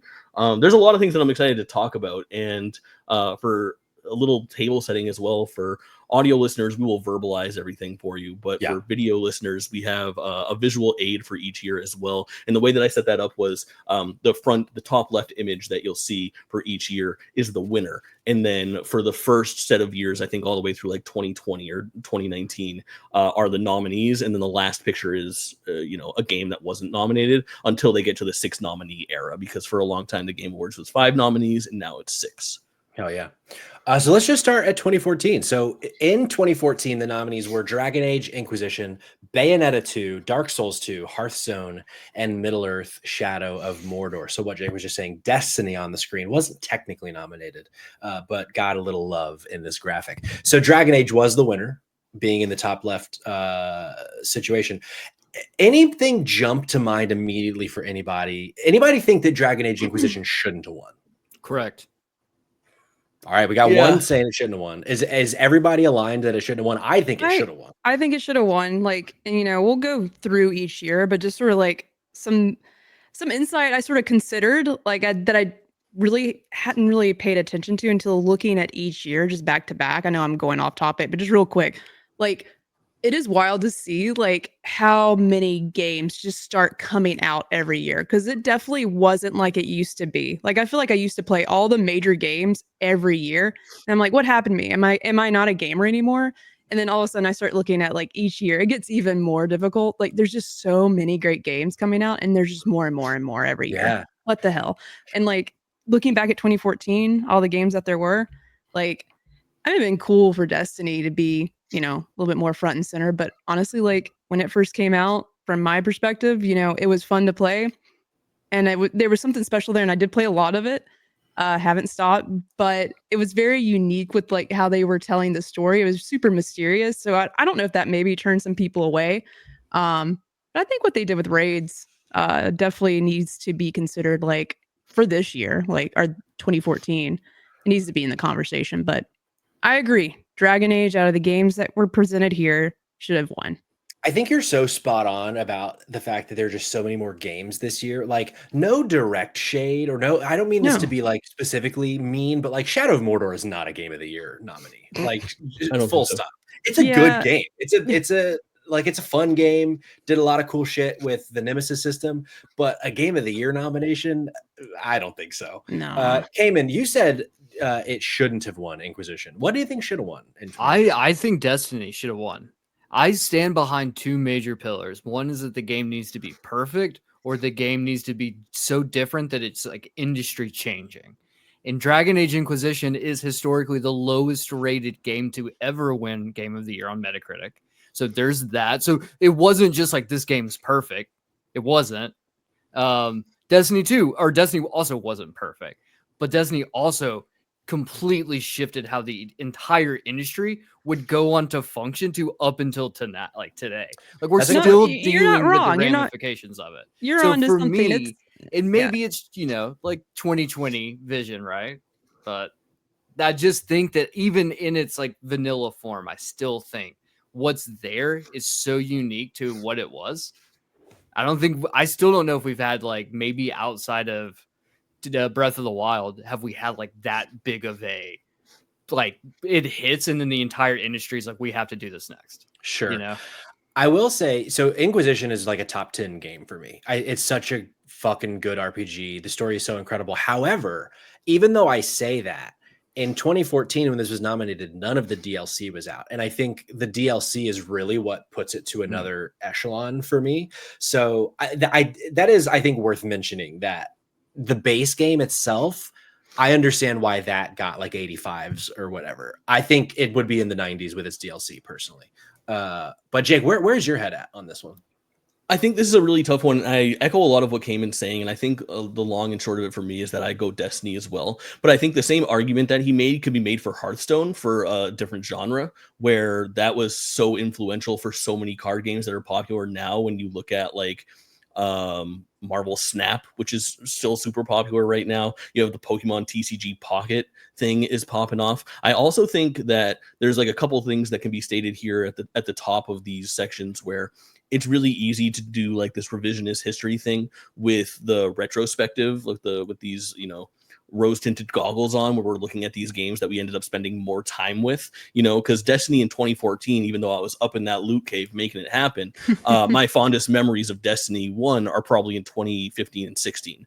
So it's very easy to get kind of lost in the shuffle of how much I was actually enjoying Destiny at that time. I also think that as a general rule, a lot of these categories get like stronger as we go. So like when I was writing down the games that I was like interested in, I have pretty concrete answers for like 2017 through 2024. But for 2014, 15, and 16, I kind of like don't have a strong vote, like a horse in the race. Like I think I would probably go, like I would like Destiny to win for everybody if we're selecting one. But like my favorite games that year were like Smash Brothers and Mario Kart for the Wii U and Wolfenstein: The New Order. Like that, like I don't think that those are maybe game of the year material, but looking at that list, I think that's like an exceptionally weak list of video games all put together, like those 5. Like I don't think Bayonetta 2 is like a greatest game of all time contender, nor do I think that Shadow of Mordor is. And you would have to find somebody more educated on the series for me, but from what I understand, Dark Souls 2 is pretty divisive. It's some people's favorite and a lot of people's least favorite. So I don't know. I think it'd be fun if we as drop in, drop out, have to agree on what the thing is. And I'm willing to give it to Destiny. You guys made very good points about Destiny. Well, I didn't want to be the one that just does it. So I feel a little bit more comfortable now. I agree with Inquisition, because I think I'm also like, I love when there's a lot of game to be had for $60. Like, wow, in all corners of Inquisition you can explore. Is some of the areas too big? Did I ever get lost in the hinterlands? Yes, I did. Did I finish the game? No, but I have watched some of the DLC, just never revisited it. And I it's tough, but I think back at Destiny, and if Destiny could have launched with a lot of the matchmaking features there are today, or even that was introduced in 2018, 2019. Because the first raid came out the same year as the game, if I'm not mistaken, like Vault of Glass. I didn't raid until like 4 or 5 years later, because I could never find people to like play with that were on that level. It used to be that hard. Like it's a game changer now what they have in the game. And I know we're talking about when it first came out, but if those things were in place where people could find friends to play this game with that were a little bit easier, it might have won. Like if it would have had those kind of features, because this game's all built on team, like a team. Like you can do some solo content, but like the stuff that really rewards players is raids and like really tough content. So I don't know, but it is innovative and they haven't stopped. Like it's, they just released more content this week or last week, right? Yeah, and it's still so much. Like they're trying to, and then not even considering the PvP aspect. So like another thing I got when I was playing Destiny was a lot of PvP, because like I was a big Halo player, and like Bungie's first game makes me excited because I'm like, cool, more. What is this gonna be? Is this gonna be like Halo? What's it like? So it had an excellent PvP mode too, like just playing online. Even at launch. Okay. Just adding in some stuff. Drop in, drop out declares Destiny the game of the year winner for 2014. It's never really won any awards, so this is great. They got an award from us. I'll send it to them in the mail. Release a game of the year collection. We should blast some ads at everybody. All right. So I just want to throw this out there. We're technically rewriting history, right? Yeah. Oh god. So if we're rewriting history, then technically we would take into consideration impact, right? By saying like, what is the better game now, like what we know now with our future selves. So Sure. technically, I think we're spot on when choosing Destiny. I love that. I like that too. Like we are crowning 2014's Game of the Year in 2025 as a company that was founded in this year. Like we have the foresight or hindsight, in fact, to make that happen. For and hind. And if we're going that far back in time, we could go back to 2001 and prevent Shrek from coming out. An impact joke or something. I don't know. Yeah. All right. Well, let's go to 2015. The winner that year, The Witcher 3 Wild Hunt, also nominated Bloodborne, Fallout 4, Metal Gear Solid 5, The Phantom Pain, and Super Mario Maker. We also threw Rocket League as an honorable mention in these 6. In terms of other games that came out that year, I think Rocket League is the clear one to throw in the camp of other games. The other ones I wrote down: Undertale, Ori and the Blind Forest, Life is Strange, Rise of the Tomb Raider, Tales from the Borderlands, and Arkham Knight. I don't think any of those necessarily deserve the spot in these 6 personally. But starting question, I think I'll just do this every time. Does anybody think The Witcher 3 shouldn't have won in 2015? I'm cool. I'm not even a big Witcher fan, and I'm cool with that one taking it. Like I played enough of it to realize that it's for somebody, not me. It's such a great game. Yeah. Like phenomenal. This one does feel, a lot of people are going to say Bloodborne, but I feel like The Witcher 3 is the clear winner here by a mile. Yeah. Great. All right. I liked your Life is Strange one, and this is another year where I had like if I'm making my game of the year list, like Disney Infinity 3.0s in my top 3, baby. I was a freako buying those Star Wars characters and portaling them into that game world. Just Cause 3, Black Ops 3 was like the last hurrah that I had playing Black Ops with the old homies, doing zombies mode and all that, which I feel like is maybe worth being on this list. But overall, stronger list than 2014. For sure. I agree with that. Wavy in the chat makes a good point. Witcher 3 is one of those games that you don't need to finish to know it's game of the year, kind of like Breath of the Wild. I've been playing it a little bit every year since this came out, and I feel like it's awesome. And Dan Good Show also makes a really good point. If Kojima was allowed to finish Metal Gear Solid 5, it has a real case. And I agree with that. There is so much incredible stuff in Metal Gear Solid 5, but the last act of that game is total nonsense and just kind of ruins the experience in a lot of ways. But man, they do a lot of really good shit in that game, and it's one of the most fun games I've ever played in my life, for sure. Okay, The Witcher 3 stays the winner for 2015. Let's move to 2016.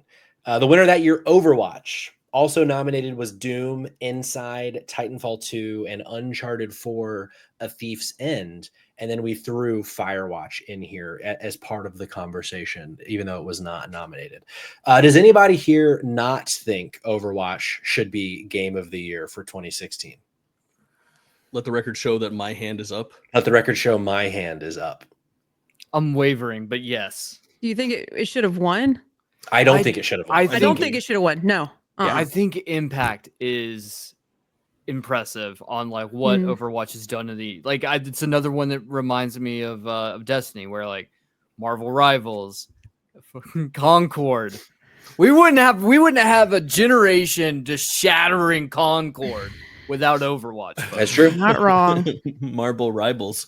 I think Overwatch had a good moment, and they almost like kind of similar to Destiny, where like I feel like those games getting sequels almost lets the brand get a little tarnished, but those individual games, the first iteration, are a bit preserved, so I don't hate letting Overwatch keep it, but I think there's better stuff from 2016.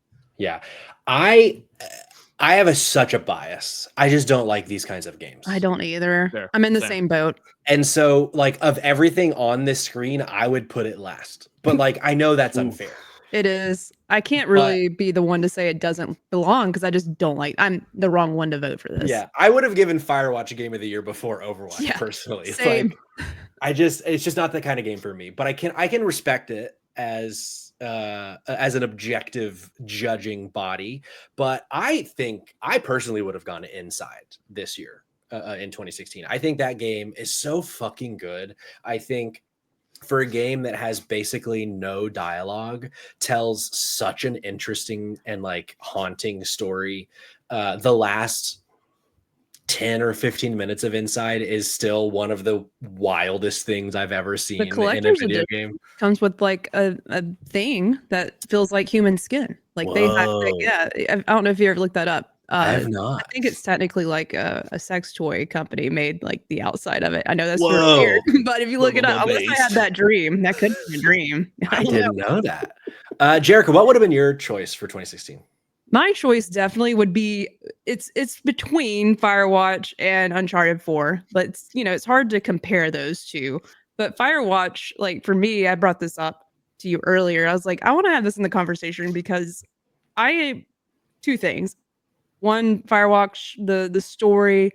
I know it's a simple idea of exploring and being this guy that's sent out to be a Firewatch over the summer, but the story and the gameplay, the vision that it delivers, like, is really cool because you're just talking to a lady over the walkie-talkie and you become like the closest friends and like uncovering what has really made this guy go out to the woods. What a cool way to tell that kind of story in this environment, and the game's gorgeous. It's one of those that you get you right in the feels. Yeah. And I am so bummed we're not getting the next game from Campo Santos, if I'm pronouncing that right. In the Valley of the Gods. Probably not going to get it because I think they were acquired by Valve, and I don't know if that's still the case with them, but I just know they were like integrated with them at some point.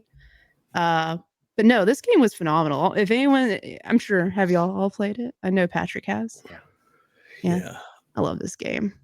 I want this doesn't feel like a Jake game to me. Is that correct? That's you know, it kind of is. I think my problem with Firewatch is I played that game out of time, where I played it, I think, in 2020. And then I had already kind of played games that did what Firewatch does better than Firewatch in some ways. Like I think I played that game on the heels of What Remains of Edith Finch. Sure. And that's doing that, I unfortunate. put myself at a fucking disservice where I was like, well, I like Edith Finch 10 times more than I liked Firewatch. And I'm not like, I don't think it's a bad game or anything like that, but I'm not as hot on it as the people that probably played that in 2016 and it blew their mind. But yeah, Campo Santo being absorbed and becoming like, you can see some of their DNA in Half-Life Alyx's opening hours. I feel like cool. Was one of the things that they've like been credited as working on, but really talented companies sad that they're not doing their own thing right now. It's such an phenomenon, the idea of playing a game not when it's out and that drastically changing your experience with it. But what you got, Jerica? Sorry. Well, I was gonna say, like, come back to me later, but no. Kayla's probably, if she's still watching this, she's probably pulling her hair out.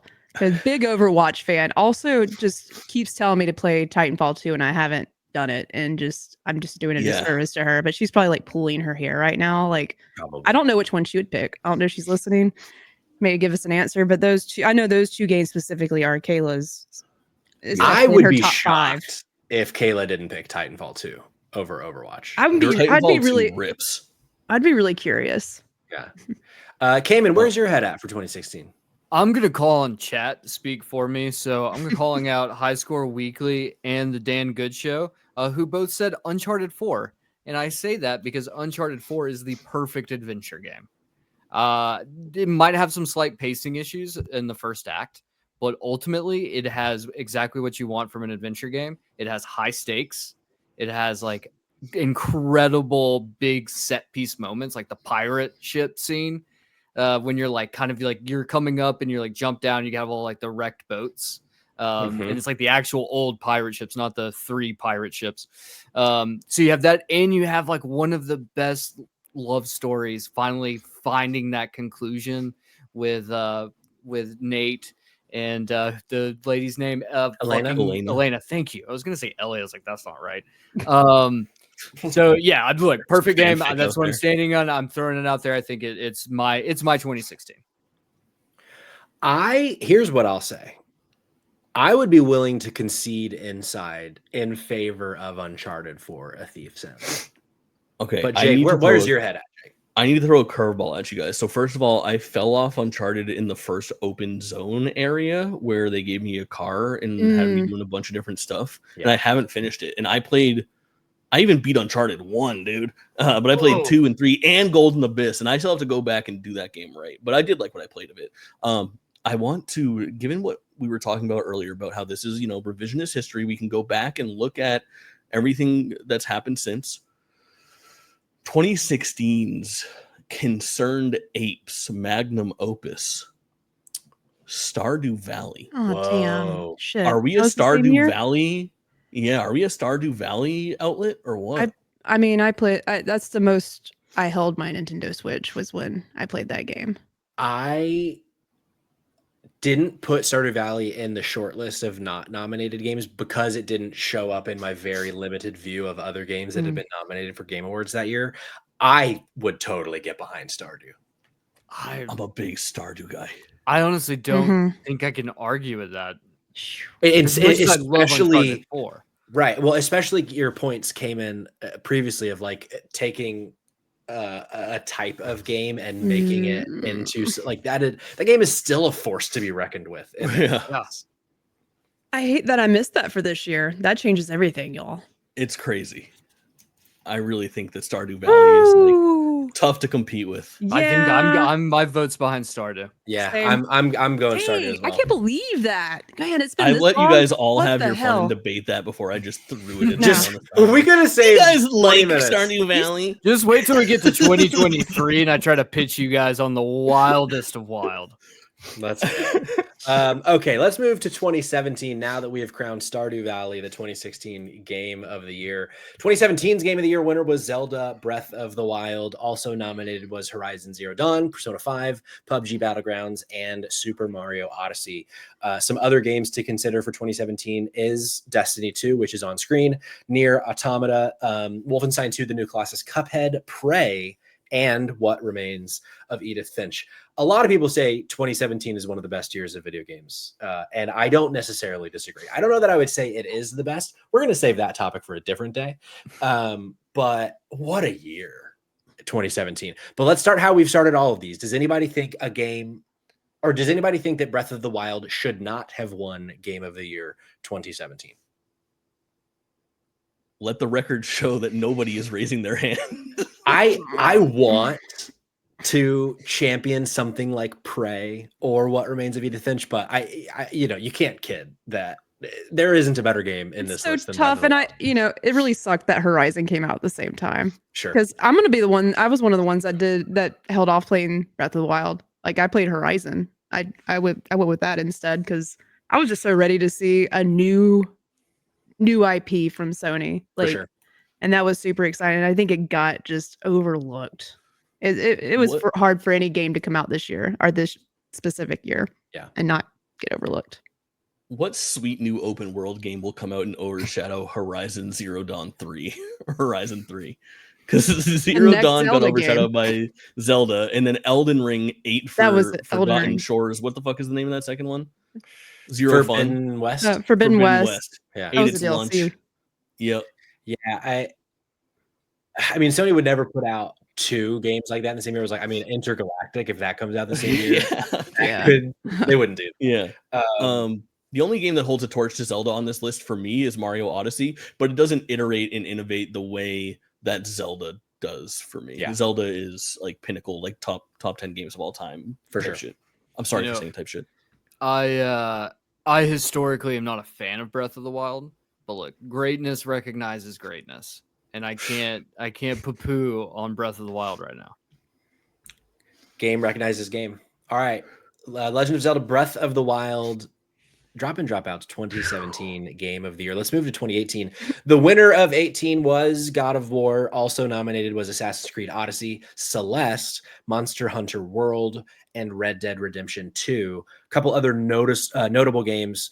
Also on the sheet right now, Dragon Quest XI, also Dead Cells, Octopath Traveler, and Ni no Kuni 2. Anybody think God of War should not have won the 2018 Game of the Year? Please raise your hand. We have Dumpster Boy raising his hand. Oh, this one's tough. Yeah, I don't know. This is not anywhere near as hard of a year as 2017, but I think Celeste is also such a good game. And a lot of people really love Red Dead Redemption 2. A lot of people really love Odyssey. Jerica, where's your head at for this one? But God of War is just it. It was everything you would hope or dream in it's tough though, because like I'm in the vein of like Red Dead Redemption 2 was just like technically the not the most innovative thing, but technically, and I feel like this is gonna be the same situation with the next Grand Theft Auto game. Like the vastness of this world and how much detail and shit that you could get into, and just the pacing of it to me is really fascinating because a lot of people get sort of thrown off by how slow it is. But I love being a cowboy. I love Red Dead Redemption 2. It's up there on my list. But God of War is something special. Yeah. The Celeste is runner up to God of War in my book. Like it's just such a great concept. Shame for that next studio's game. Yeah. Also. Oh, for sure. Okay, so God of War is Jerica's pick. Jake, where's your head at? My weirdo pick is Dragon Quest 11 that year. Like that is my favorite game on that list. I adore that video game. But I think it's for me, like if I'm looking for an outlet wide crown, it's got to be God of War or Red Dead Redemption 2. My question is, do you guys like God of War 2018 or God of War Ragnarok more? 2018. Ragnarok. I'm Ragnarok. So for me, I need more data, but I have played God of War 2018 I think 3 times, and I have not been able to even get 3 hours into Ragnarok on my second playthrough. And part of that could just be that like the story's over, and but there's something, in my opinion, to be said about the bloat of Ragnarok.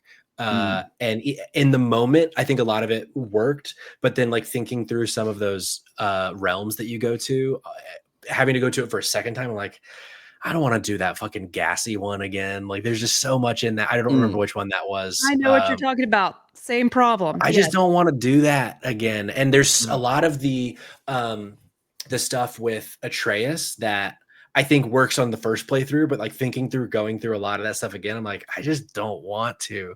But I need more data. It's unfair for me to say with having only played the game once. So you're a Ragnarok fan though, Jake?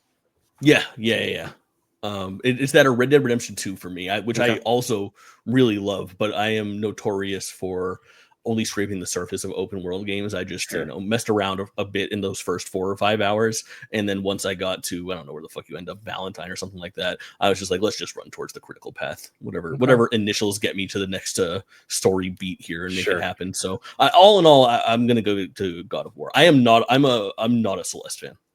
Okay. I have a feeling I know where the dumpster boy is going to throw his vote, but I don't want to speak his words for him. Speak your truth. I do. I want to know if you can guess. So now that you say that, I am torn between Dragon Quest 11 and Red Dead Redemption 2. But I know in 2018 you would have given it to Red Dead Redemption 2 over God of War. Because you're correct. Yeah. I think that Red Dead Redemption 2 is one of those games that still to this day, this game came out 7 years ago. No way. Crazy. 7 years ago? Wow. We haven't had an open world game this detailed in 7 years. Yeah. The closest I can think of might be Cyberpunk 2077. But even then, I don't think we have a game this technically sound and built. This game's fucking massive. And there's some bugs, but not for a game this size. Like, this game makes Bethesda look like they're an indie developer, like with just the shape that this game came out in. I am a huge fan of God of War. Now, sure, I like Ragnarok more because I felt like God of War lacked boss fights, and that was like the one thing that got me. Is that there's really only one boss fight in that game, and when you come off, like I'm a huge God of War fan, like the series, played every single one of them on release. Like God of War is known for crazy, exciting boss fights, and I don't think you get that until Ragnarok. So like that's why I'm just a little bit cooler on it, even though Ragnarok is a little bit bloated. But that being said, going back to the main point, it is Red Dead Redemption 2. It's just one of those games that like it feels like a once in a generation game because of just the fact that your horse's nutsack shrinks in cold weather. Is a detail that does not need to be there, but some jackass was like, "We got to do it." I think it's great. So yeah, and I'm like, look, if you can make nuts shrink in cold weather in a video game, I think you win Game of the Year automatically. Imagine telling your parents that's a part of the game you worked on for 20 years or whatever. I'm the nutsack shrinkage programmer. It's like, shout out, speaking of God of War, Kratos' nipples, or one nipple, whatever he's showing in this game. Perfection. Whoever worked on the nipple, nailed. Yeah. Do you think we can get the person who worked on the horse's nutsack or Kratos's nipple to come on for an interview? Maybe. Could be a whole team of people. Could be. It could be. I'm gonna start putting my feelers out. So Jake and Jerica, just to get us back on track. So you guys were saying God of War, Dumpster Boy, you're saying Red Dead Redemption. It was tough, but yes. Okay. You know, where are you at, Patrick? Because I am kind of almost six one way, half dozen the other. Like, I'm not gonna be mad if Red Dead takes it. Red Dead is a game that I've had a complicated relationship with. I like the game, but I think I like one a lot more. It took me like 7 or 8 months to finish Red Dead Redemption 2, and not for lack of trying, just because that game is so fucking big. And I liked a lot of it, but I struggled with some of the kind of vastness and some of the slower moments. But it's a kind of game where I so often consider picking it back up and starting over from scratch. I have finished it, but I would like to see that game again today on a system that can run it better than I had with my PS4 back in the day. So I would give it to God of War personally, but I do want to play that game at some point again. So God of War, taking it for 2018 drop in drop out game of. If I can throw a fucking jab at Red Dead real quick now that it's on its way down. I watched somebody play it again recently, and there's a couple moments where like that game thinks it's so fucking cinematic, where it's just like something happens, and all of a sudden the music kicks up. He's like, "Stand on, shake on." I'm like, oh, Jesus fucking Christ. What is this, Days Gone? All right. 2019's game of the year was Sekiro Shadows Die Twice. Also nominated Control, Death Stranding, The Outer Worlds, and Super Smash Bros. Ultimate. Other games to consider for that year: Kingdom Hearts 3, DMC 5, Gears 5, Apex Legends, Disco Elysium, Fire Emblem's Three Houses, and Outer Wilds. By show of hands, who thinks Sekiro Shadows Die Twice should not have won Game of the Year 2019? Let the record show all 4 of us have our hands up. Dumpster Boy, you had to wait in the wings for a while for 2018. Let's start with you. What was your 2019 game of the year? I'm gonna make it quick, and that is gonna be Control. I don't feel like I need to elaborate. Sure, I love it. Jake, what's your game of the year 2019? Outer Wilds by a fucking country mile, my 4th favorite game of all time. And just to make sure there's no confusion, not The Outer Worlds. No, The Outer Worlds that was nominated incorrectly. I think there was a mistake, actually. Keely didn't know. Yeah, for sure. Okay, so we have one for Outer Wilds, one for Control. Jerica, what would you have picked for 2019? You would think Death Stranding, which is up I there would for me. think Death Stranding. But it's not everyone's cup of tea. It's one of my things. I get it, but it's not. I can see where it's not everyone's thing. So it's not Death Stranding, but it is also Control. Phenomenal. I am so pleased that both of you said Control, because I also choose Control for 2019. I am a Remedy sicko. Mm-hmm. I'll go ahead and say 2023 should be Alan Wake 2, but we're going to get to that. I love Control so much. I think it, in the landscape of 2019, was so unique, I thought, in the kind of game that it was and the story that it was telling. I understand why someone would say something like a Smash, and I understand why Sekiro won technically, but I just think Control is such a better video game than every video game on this screen right now, personally.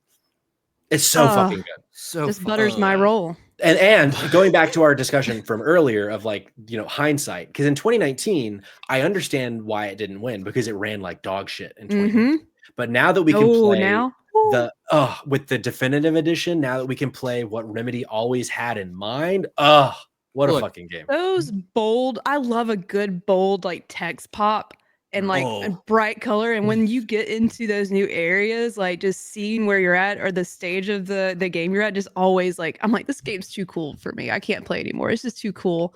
I love Control. I haven't finished actually all the DLC. I didn't even do the Alan Wake DLC. I played a couple hours of whatever the first one was, and I still want to get back to it. Did y'all finish the DLC? Yes.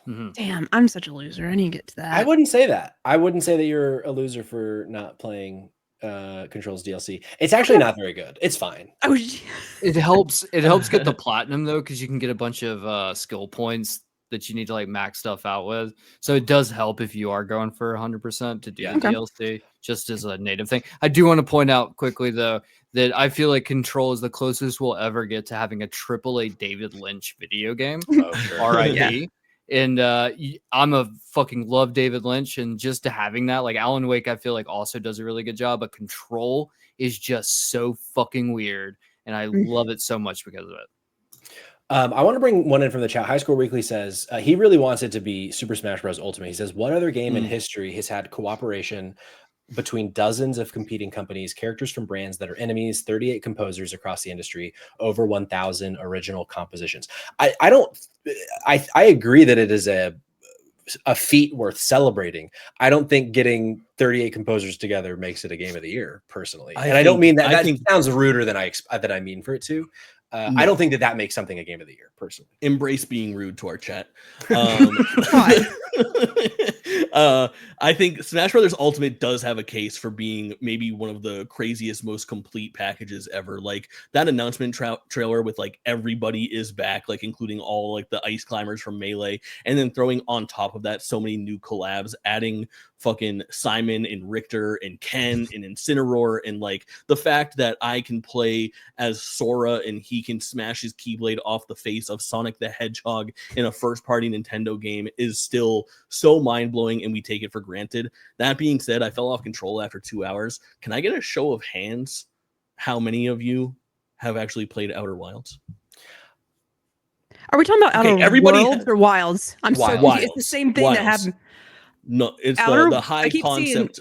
The one that's not Fallout. It's an incredible game. Outer Wilds, incredible game. Yeah, incredible. Okay. I didn't finish Outer Wilds, and I was going to ask if at some point maybe we can stream it together, Jake, because I got really far into Outer Wilds and I really loved it, but it got to a point where I was really fighting with the game a lot. Of like, by the time I played it, I didn't play it when it first came out. I had heard from so many people like, this is the greatest thing that's ever existed in anything, any kind of storytelling medium. I'm like, okay, let me try it out. And I fought with that game so much. And then, but I was like, I got to keep going. I got to see what everyone's talking about. So if I put 15 hours into that game, I would say 8 hours was me fighting with the game to find the parts that worked for me. And then I had like 5 hours of pure fucking magic with that game of like things just clicking and understanding what to do and finding different quests and riddles and things. And then I hit a wall where I don't remember what the system was, but there was a system where you could like track different theories and whatever.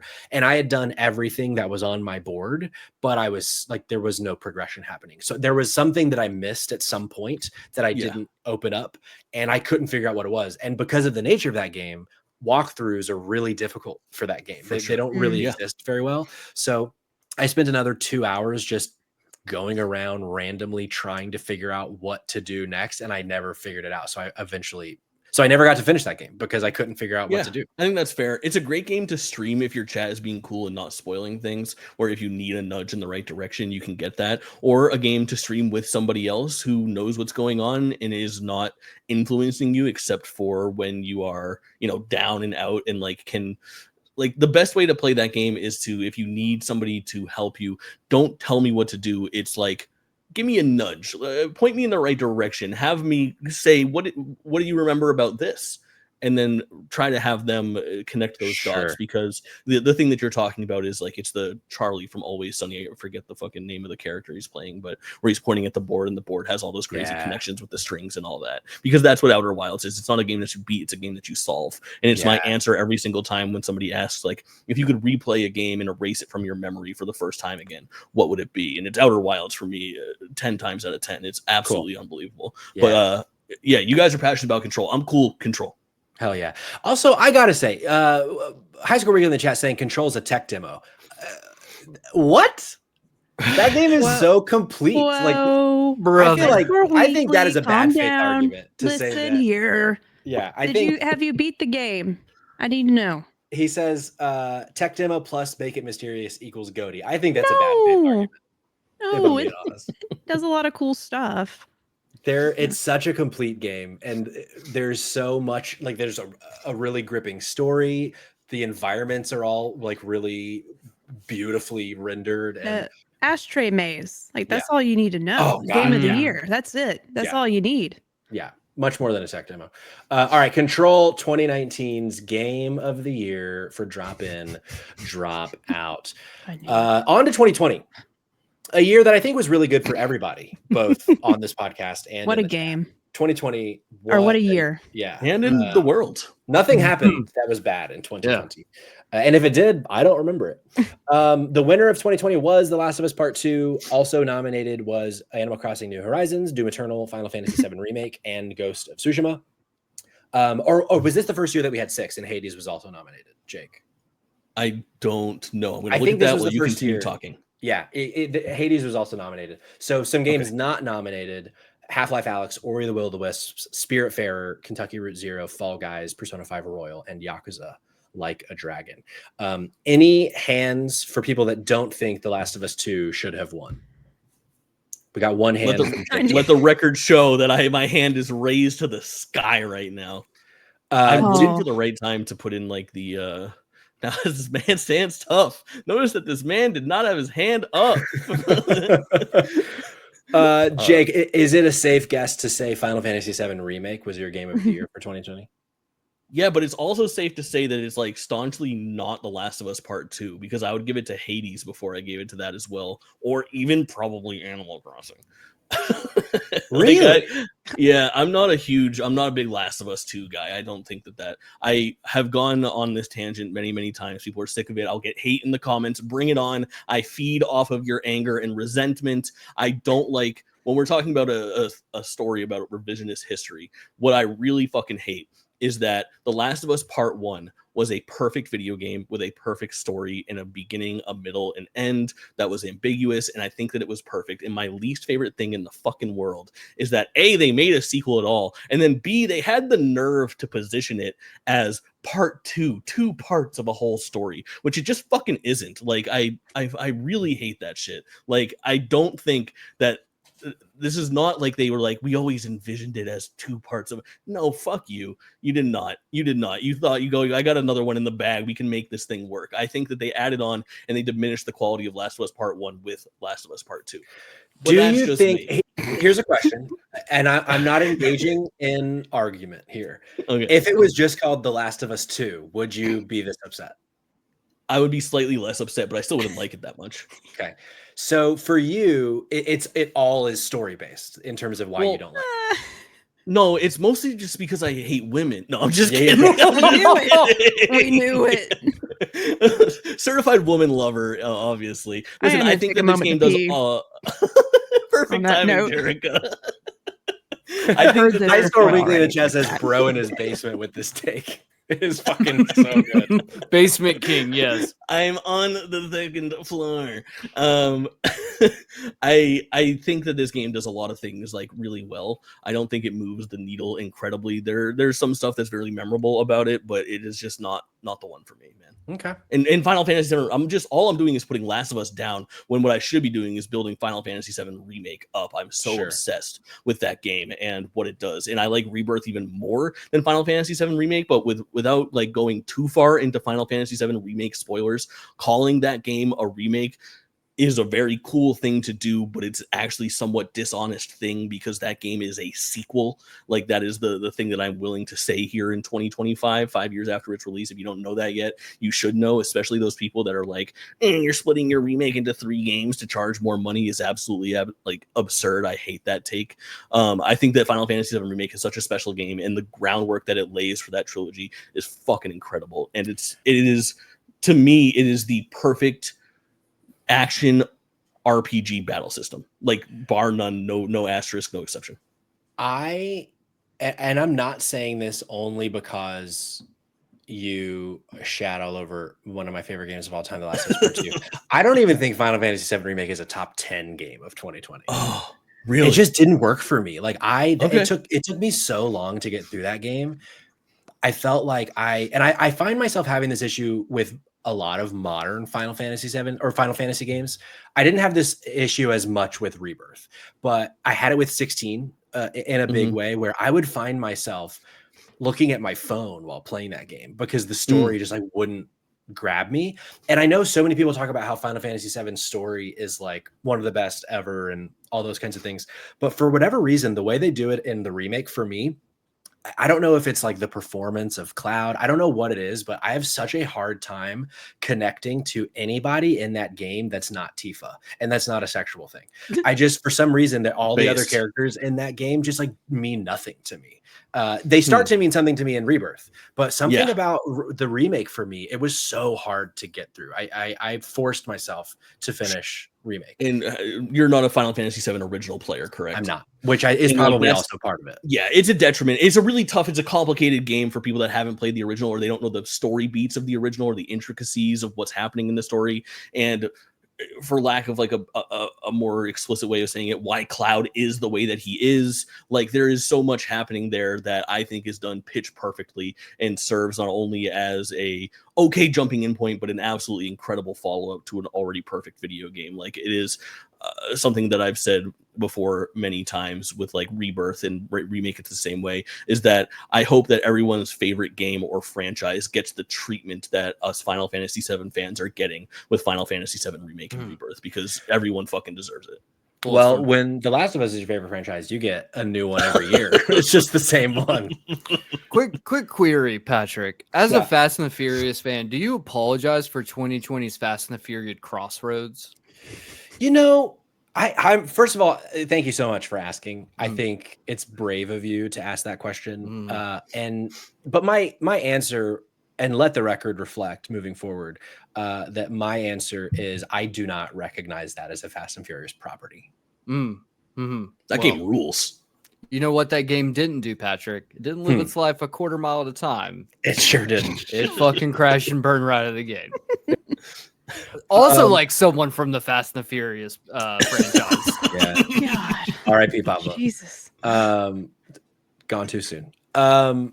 So it seems like we have the votes for The Last of Us Part 2. Yeah, right? You're good. You can take it. I just hate everything. I'm glad that I got to put it down and gas up Final Fantasy 7 Remake. What more could a boy desire? Here's a quick question for Jerica and Dumpster Boy. If, let's say The Last of Us didn't come out, Last of Us Part 2, what would have been your game of the year for 2020? Probably Ghost of Tsushima. Nice. How about you? Or you? Doom Eternal, but Ghost landed with me pretty well. I would actually go with Animal Crossing. I was thinking, I was between Ghost of Tsushima and Hades, but like the more I think about Animal Crossing, especially 2020, like that game maybe saved thousands of people's lives. True. For sure. But I do love Hades so much. And this is one of the strongest years so far for me in general, in terms of all of the nominees. Okay, let's move to 2021. The winner that year, It Takes Two, also nominated Deathloop, Metroid Dread, Psychonauts 2, Ratchet and Clank Rift Apart, and Resident Evil Village. One of the weaker years, in my opinion, of the Game Awards. But hands up if you think that It Takes Two should not have won Game of the Year.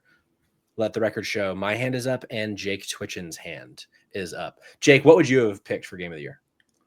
Great year for platforming freakos like me. And It Takes Two is really good and one of my favorite games that year, but it just doesn't feel like a game of the year to me, because I think Psychonauts 2 is better than it, and I definitely think Ratchet and Clank Rift Apart is better than it, and that's my game of the year for 2021. Okay, Ratchet and Clank Rift Apart. How about that? Yeah. I'm between, my game of the year with a bullet of 2021 is Deathloop, but I would also consider Psychonauts 2 for sure. Like if we had the votes for Psychonauts 2 and not Deathloop, I would say let's give it to Psychonauts. But so far the room is split. Jerica and Dumpster Boy. Dumpster Boy famously predicted that It Takes Two would win Game of the Year on Spotlight Games back then. But Jerica, talk to me a little bit about your experience with It Takes Two. We've never talked about this, I don't think.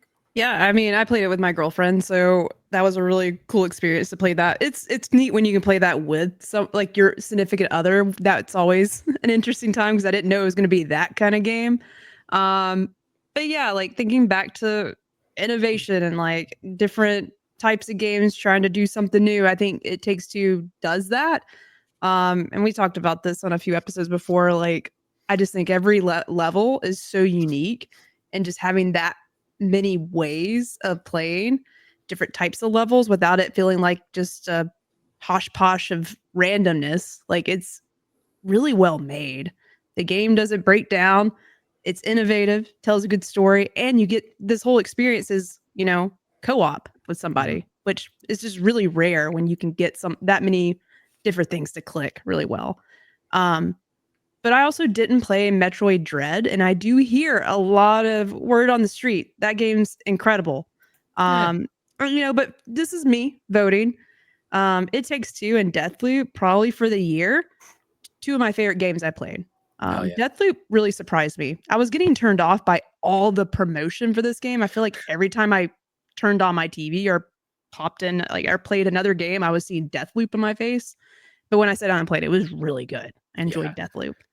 Yeah, I remember. I forgot about that, but now that you say that, I remember it came in especially. It was like, stop fucking showing me Deathloop.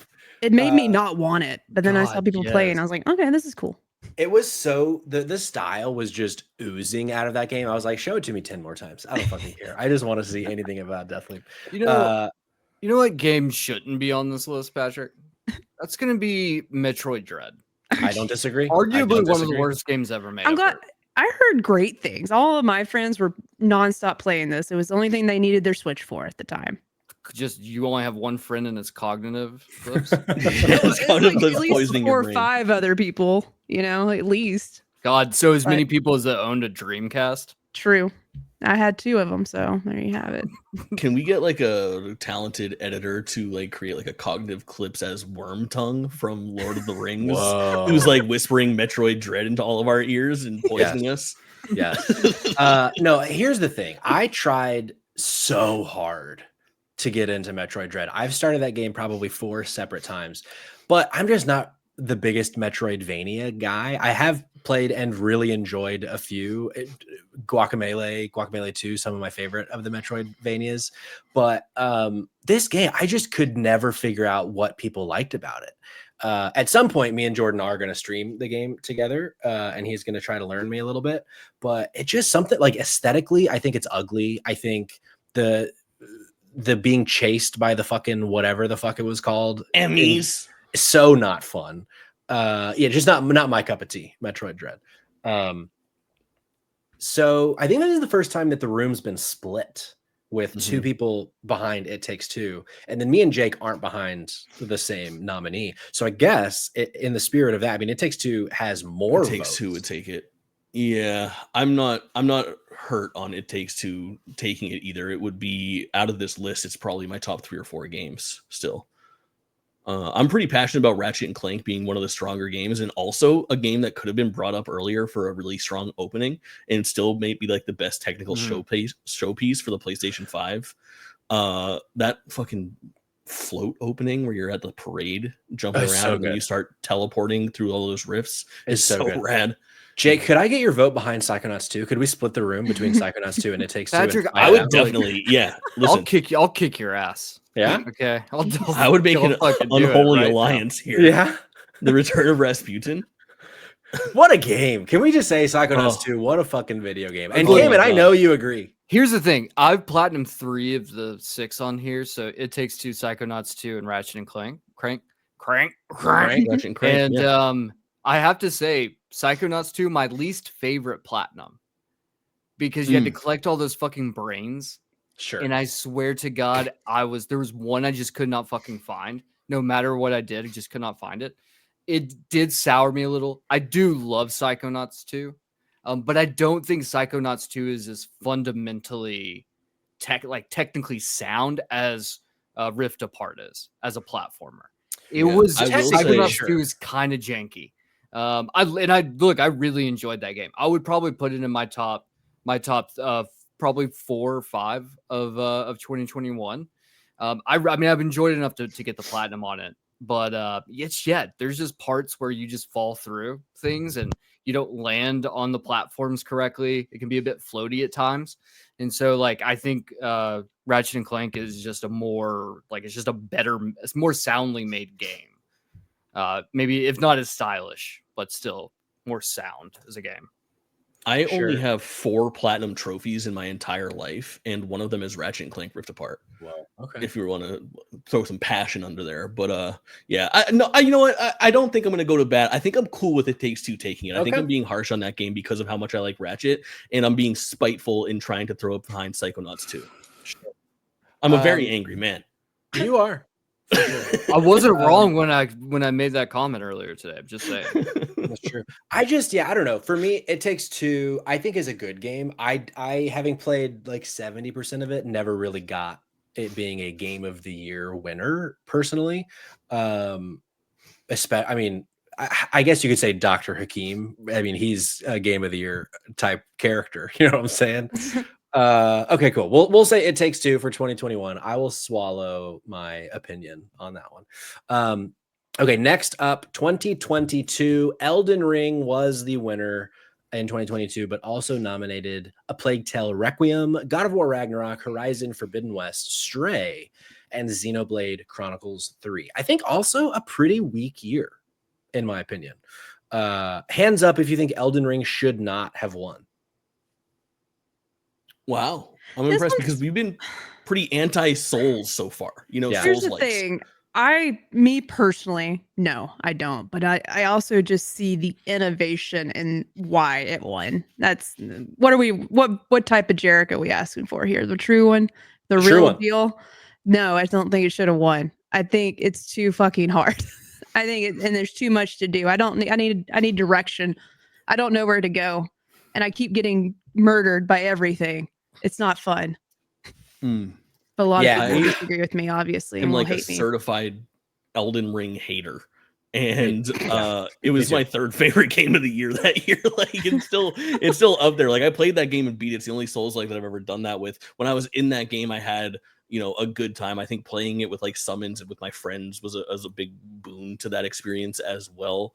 But when I think about it in like retrospect, I have no interest in going back to that world. I remember Elden Ring came out around the same time as Kirby that year, Kirby and the Forgotten Land. And I remember going on stream because I didn't play Elden Ring on stream. I played that off stream, and then I would go on stream and play Kirby. And I'm like, God, I'm so glad to be streaming and playing lighthearted Kirby, because every time I'm done playing 4 hours of Elden Ring, I feel like I've been like beat up. I'm like in this dreary, bloody, gory, gross world. Everything's trying to kill me. Like I don't like my time spent in there. But I've got to respect it as a like technical showpiece and as an experience. Sure. Yeah, I mean, I can objectively appreciate Elden Ring. And like this year, I'm going to stream it at some point and try to learn how to fucking like this game. But I've bought the game 3 times on different systems. Maybe in my brain, maybe it'll fucking click for me on the PC. I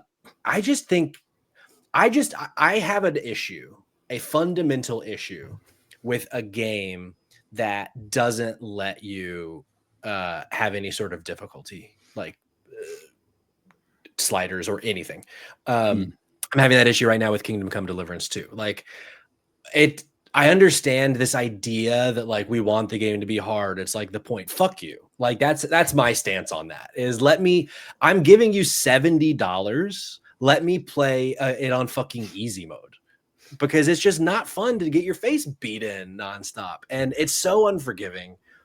I know that's part of the whole thing with a Souls game, but losing all of your progress and all that shit. And also just the fact, really my biggest issue with Elden Ring is the lack of direction, which I know people, it's the best fucking part. You get lost in the world and you find it. No, give me a fucking map that works. Yeah, I don't know where to go. And I feel like everywhere I go is the wrong way because I'm just getting murdered. Yeah, it's bullshit. In the fucking community behind the Souls. Actually, if you pay attention, all the resources you need are right. Like, I fucking can't. With like Elden Ring is such a popular category, an evergreen category on Twitch, and there's such a big challenge running community, and just the fucking people that come in and beat the Elden Ring drum about that game and only do like Elden Ring stuff, it fucking kills me. Like, I think that game has shortcomings, and it's okay to notice them. Anyway, tune in for our Elden Ring Night Rain streams coming next week across all platforms. Really excited to jump in there. Where are we dropping? Tarnished? Like, Shut up. Cayman, I saw you didn't raise your hand. Do you firmly believe Elden Ring is the game of the year for 2022? Okay. Out of all of the 6 games listed, I hate Elden Ring more than life itself.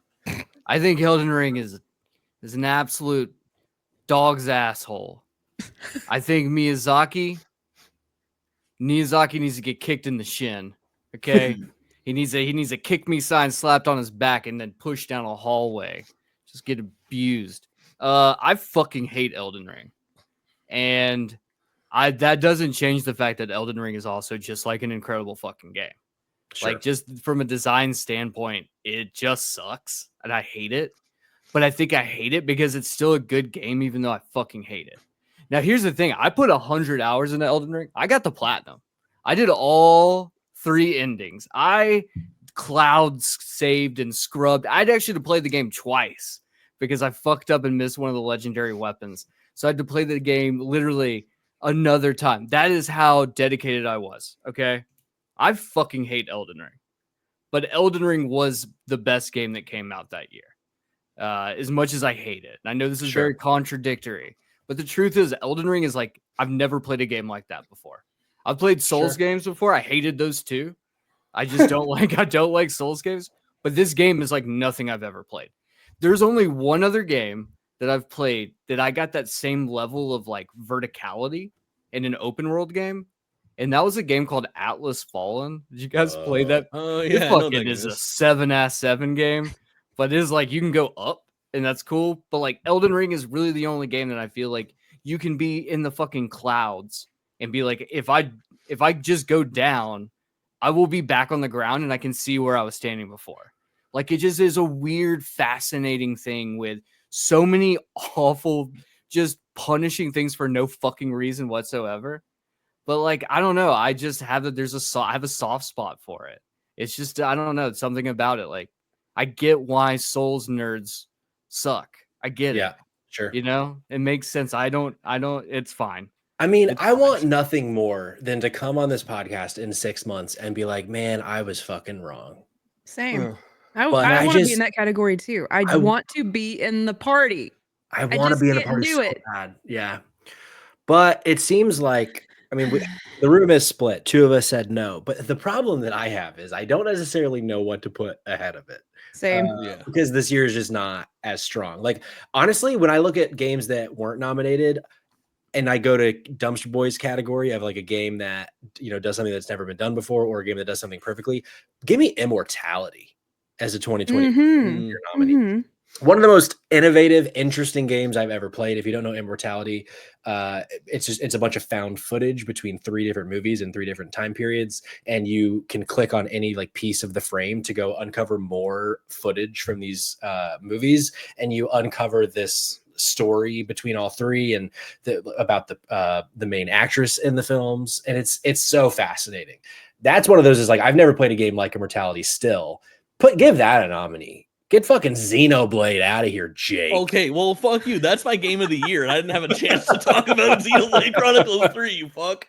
I have a really weird list that year. Like, I really appreciated a bunch of games that came out. 2022 was a really hot year for me.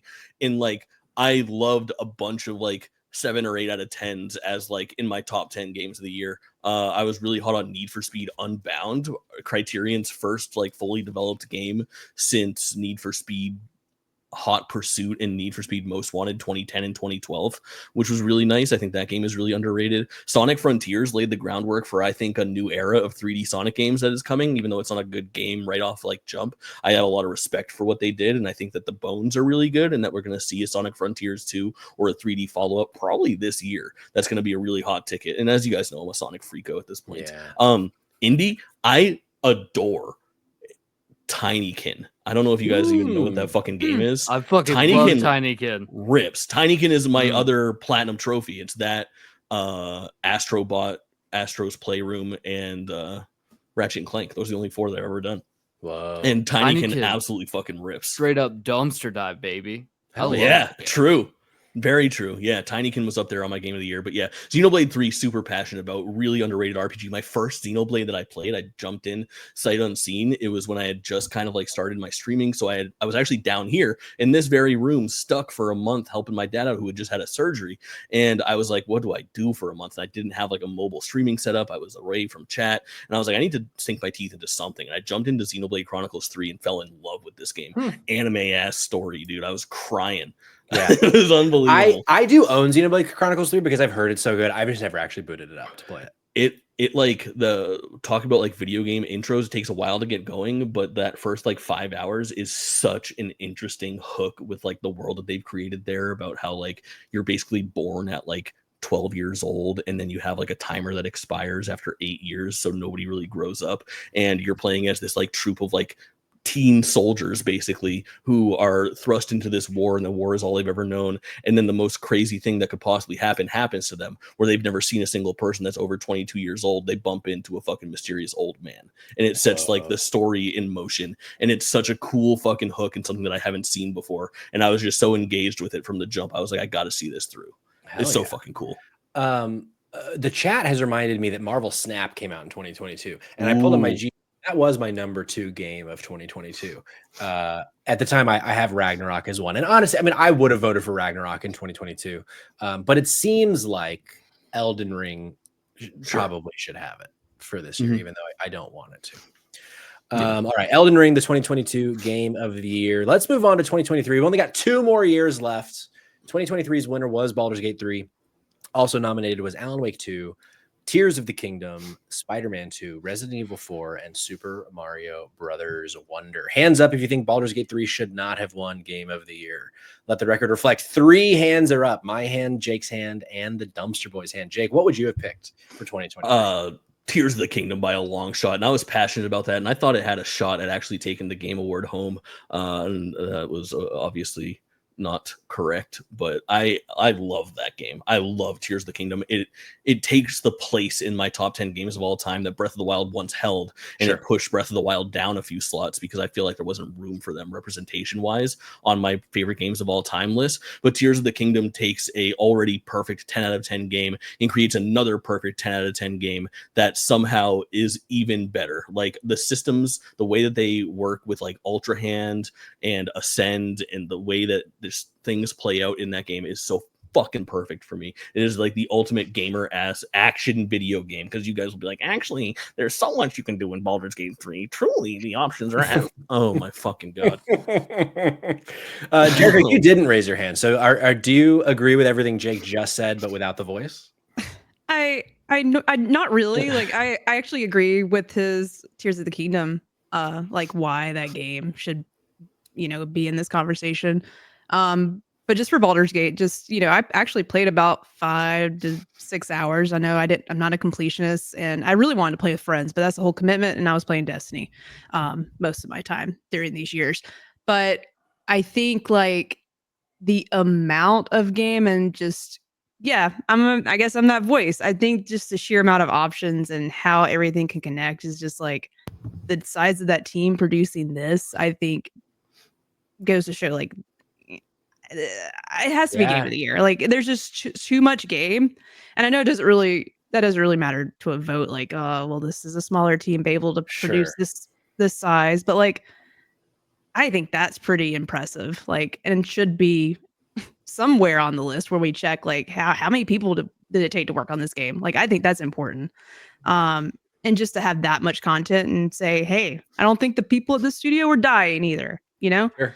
Dying from crunch. So yeah, that's why I think Baldur's Gate makes sense. And a lot of great games this year, that year. So Baldur's Gate 3 is fucking incredible. Rabbit in the chat says 2022 list would lose to half of these games. I think it'd lose to every game on this list. Yeah. Mario Wonder, honestly. Mario Wonder rips too. Mario Wonder is good, but Baldur's Gate 3, man, if you've only played 5 or 6 hours and you loved those, the first 5 or 6 hours of that game is the worst part of that game. That game gets so much better as you keep going. My pick would be Alan Wake 2. My heart pick is Alan Wake 2. My brain pick is Tears of the Kingdom. Dumpster Boy, where are you at for 2023? I want to hear more about why you think Alan Wake 2. Try to sell me on Alan Wake 2. Sure. Alan Wake 2, one, I kind of can't believe that we got it because Alan Wake 1 is a very fine video game. It is like a solid 7 out of 10. And I think Alan Wake 2 is a legit 10 out of 10 video game. In terms of like going back to High Score Weekly earlier saying that Control is a tech demo, Alan Wake 2 runs like a fucking dream. It's so beautiful. Every environment you can walk around in and look at every detail for hours. But the story that they tell in Alan Wake 2 and jumping between the real world with Saga and the world that Alan Wake is in, and the different mechanics kind of changing from the real world to I forget what they call the not real world. But there's so much place. The dark place, maybe. That sounds. I don't know. I don't remember. The mind place, I believe. That's the mind place. Yeah, it was a place. Dark mind place. Specifically in the mind place, like the use of light to change environments and the mechanic of Alan Wake to like rewrite the things that he's in and change the environment that way and change the story that way. I think of that the level in the hotel where you go into these different environments and you start writing down different things, and there's like you uncover like murders that happen there with like the cult, and there's just so much. It's such a rich and deep game. And I feel like it finally realized the idea that Remedy had with Alan Wake from 2000 whatever, but they finally had the tech to actually do it. And it is Twin Peaks, the video game, essentially. It's so fucking good. Like if Control is the best David Lynch video game, Alan Wake 2 is like right on its heels. And also I'm a little freak when it comes to like pulling in different stories from different franchises and putting them together. Not that it's not necessarily multiversal here, but because it's all in the same universe. But yeah, I don't know. I think Alan Wake 2 and like the themes of that game and it fucking sings. And that's why it's my heart pick. But I agree with everything Jake said about Tears of the Kingdom. And I think it is Breath of the Wild, but twice as good. But yeah, that's my pitch on Alan Wake 2. I don't know how good it was. But. I mean, you guys did a really good job of selling me on Baldur's Gate 3 and Alan Wake 2 and Tears of the Kingdom. Let me just point out that there was one game you guys forgot to mention, and that is RoboCop. And now you motherfuckers are sitting out there and you're going to snicker and you're going to laugh. RoboCop absolutely fucks. And if you haven't played it, you're genuinely missing out on arguably the best license game ever made. I'm not even like, this isn't a joke. This isn't a dumpster boy bit. This is straight up legit. This is not a bit. He's talked about this a lot on Spotify. I fucking love RoboCop. It is a fascinating game. They like literally recreate the city of Detroit in RoboCop's world. They've got Peter Weller. They've got the original actors like completely voiced, motion cap. They all look identical. It picks up right after the events of the first RoboCop movie. And it is just every single bit is 80s as fuck. You're going to have like oh my God, I just can't even begin to like point out all of the things. Like you have to play RoboCop. Just absolutely. If you like first person shooters or just RoboCop in general, play fucking RoboCop. Steam has over very positive 11,000. Like basically, it's over 11,000. Very positive. I haven't heard about. I did not know this existed, to be honest. It is arguably the most underrated game of 2023. What the hell? Yeah. Go. No, please. This is better be you saying that you're going to dress up like RoboCop for a dual stream. I would really fucking love to. I will take you up on that because this thing doesn't seem offensive to me. But I will never get over the fact that sometimes the fucking dumpster boy will say something that seems so outlandish, and everybody else on the podcast will snicker. And then I'll look over at chat, and chat is fucking hanging from the rafters, chanting his name, pulling their dicks out like they are like it is like cheers from the crowd, from the masses for the dumpster boy. He's the man of the people. This is what I told him. This is what I told him today. I told him the other day as well. The chat. I'm not your stepdaddy. I'm the stepdaddy that stepped up. Okay. Yeah, let's go. That's me. But okay, joke. Then that's not a joke. Really, it is. RoboCop, I do think, was arguably the most fun experience I had of any game in 2023. That being said, if I had to choose like let's be honest, what's the real answer? I'm going Baldur's Gate 3. Okay. I think Tears of the Kingdom is better than Breath of the Wild. I think Alan Wake 2 is a really fucking good game. I think Baldur's Gate 3, essentially Baldur's Gate 3 was the reason why BioWare is probably not going to exist by the end of this year. Because once that game came out, people were like, holy fuck, RPGs can be this. And then they were like, we don't want anything but this. And I really think that's like was a death blow for a lot of people. It's a really good fucking game that only gets better the more you play. And the fact that like my playthrough compared to your playthrough could be drastically different just based on the fact that like I was in the right place at the right time and you weren't, or vice versa. And like we have two completely different parties and I didn't even see characters that you saw or did events you did. It's just a wild experience that only keeps getting bigger. Like it just got another huge patch with like more classes and shit. So it's just like the game continues to get bigger and bigger and bigger every year. So I think if we are doing, hindsight retrospective, I think history was correct.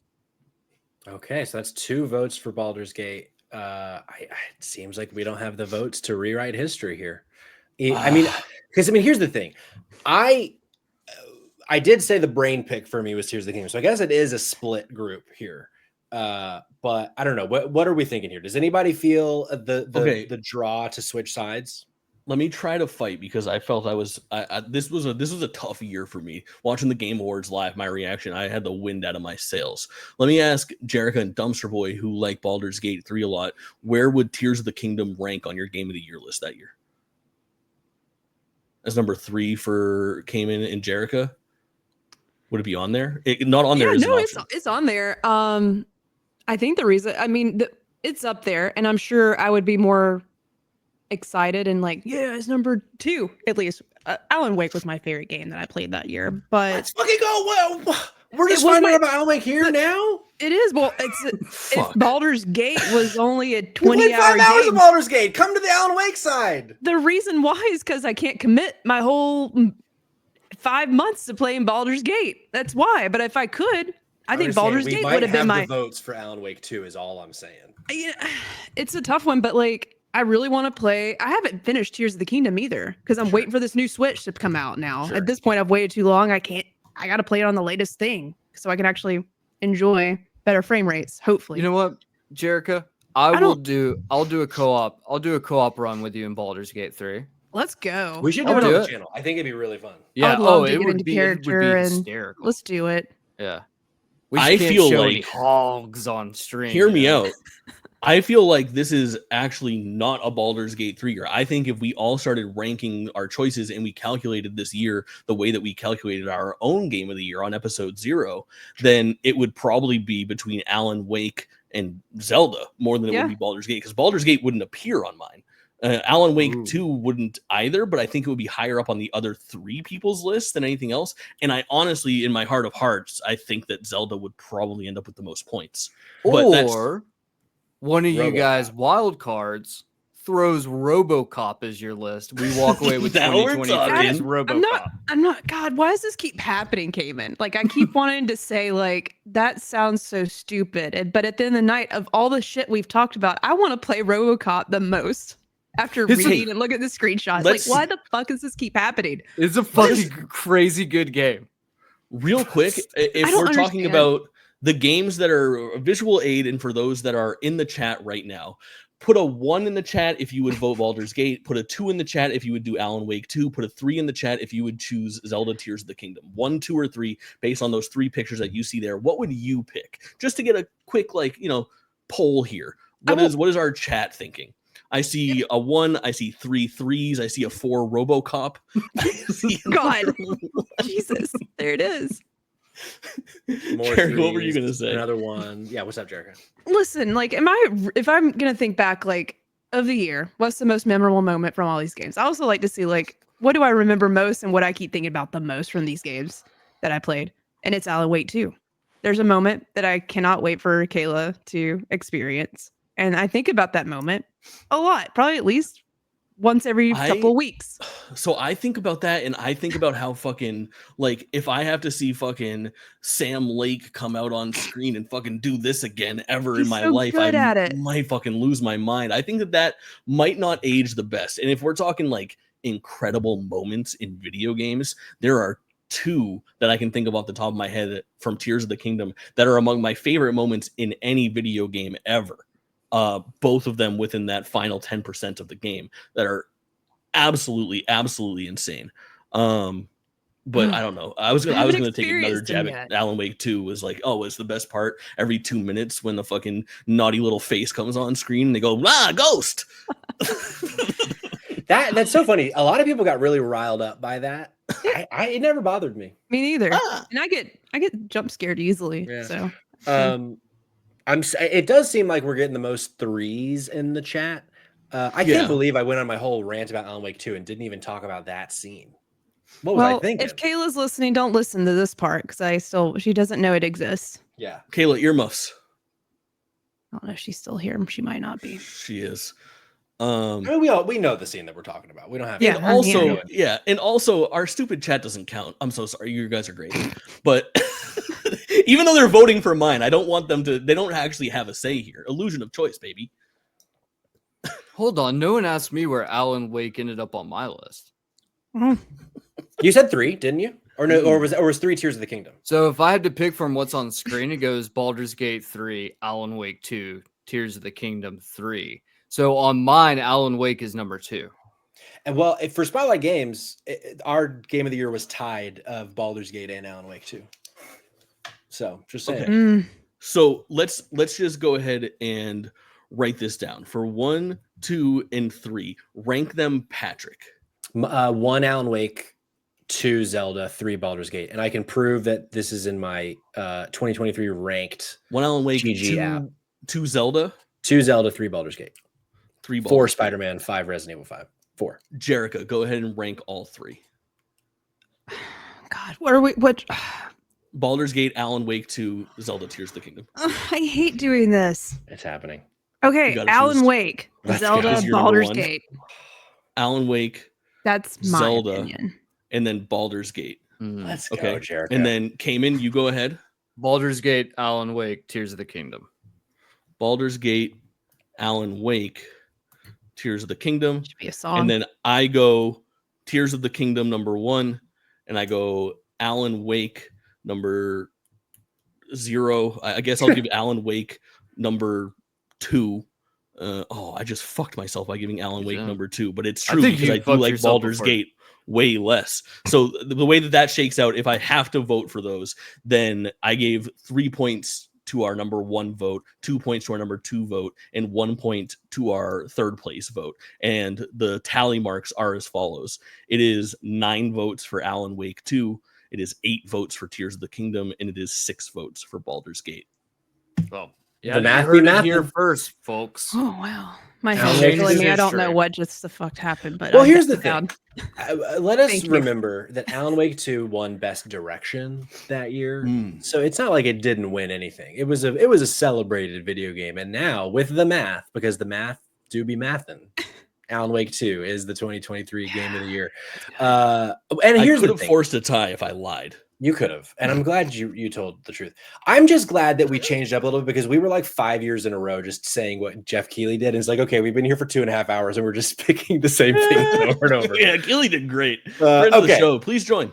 Last one, 2024. The winner was Astrobot. Also nominated was Balatro, Black Myth Wukong, Elden Ring Shadow of the Erdtree, Final Fantasy VII Rebirth, and Metaphor Refantasio. Hands up if you think Astrobot should not have won.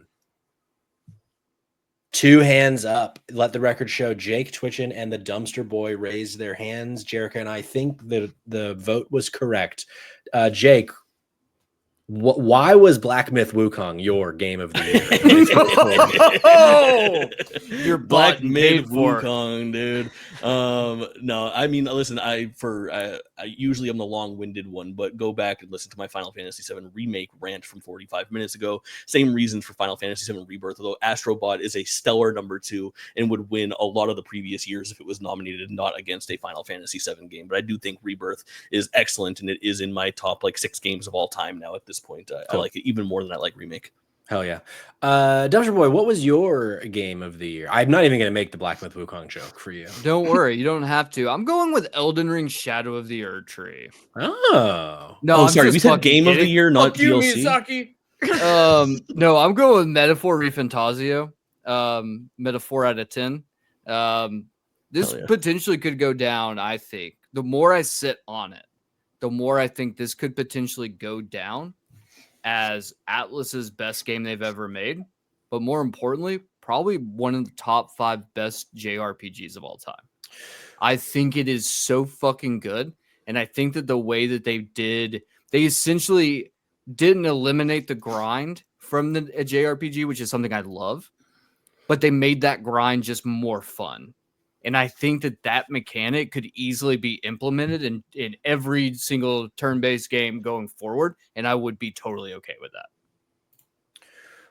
Did you forget that the game Catherine Exists came in for you to say this is the best Atlas game ever made? All right. Put it back in your pants there, Patty. Metaphor, I think, is probably my number 2. I forget what I said in our episode 0 of this list, though. It's probably my 2, and I think Balatro is my 3. But Astrobot is certainly my 1. Cayman, what was your second? Is Astrobot your number 2? Yeah, Astrobot would be number 2. I don't really know what would be number 3. I don't think it wouldn't be anything listed here. That's for certain. I mean, I don't know. I did really enjoy Dragon Age Velgard. I thought that was a really, really good game. And I definitely think when you think about Veilguard, it's such a tough, because I just said that because of Baldur's Gate 3, people didn't want to play Veilguard. And while that point still stands true, I think that Veilguard is a really good traditional Western RPG. For sure. I agree. Well, we have 2 votes for Astrobot, 1 for Final Fantasy, 1 for Metaphor. For the sake of time, I think we really go rewatch episode 0 or Spotlight Games episode 151. You know what I mean? We've kind of already had this conversation and we're retreading ground here. That's true. It's Astrobot as an outlet, right? It's Astrobot as an outlet, I think. Yeah. All right, y'all. Shall we do a little recap? Let's do it. Yeah. What a marathon. In terms of rewriting video game history, Drop In, Drop Out chose Destiny as the 2014 game of the year. We chose The Witcher 3 Wild Hunt as the 2015 game of the year. We chose Stardew Valley as the 2016 game of the year. We chose Legend of Zelda Breath of the Wild as 2017's. 2018's was God of War. 2019's was Control. 2020, The Last of Us Part 2. 2021, It Takes Two. 2022, Elden Ring. 2023, Alan Wake 2. Jerica, I love you so much. 2024, Astrobot. So in terms of changing history, we changed history for 23. We changed history for 19. We changed history for 16. And we changed history for 14. A little 40% history change there. What's up, Jerica? Oh, you're muted. Hold on. Jerica muted. She's just screaming. Can't unmute because your guests chose to mute themselves. Oh, you. A classic. Listen. There she is. In my back, I clicked mute. Maury said, "Oh, Jerica, do you see that button down there?" Because I, historically couldn't mute myself. And I was like, "Oh, great. I've learned." I swear to God, y'all, I clicked mute. If I was hot, sorry. No, that's okay. It looked like you tried to speak, but then you were muted. But did you have something to chime in to say? Oh, no. Could you all hear me? My girlfriend was just looking at me and I was like, "Hey, I know we're almost done. You don't have to walk around softly. I promise." That's so funny. No, then I got mad. I was like, "Great. I didn't mute myself." And y'all heard all of that. And I was like, that would have been pretty good. No, you did great.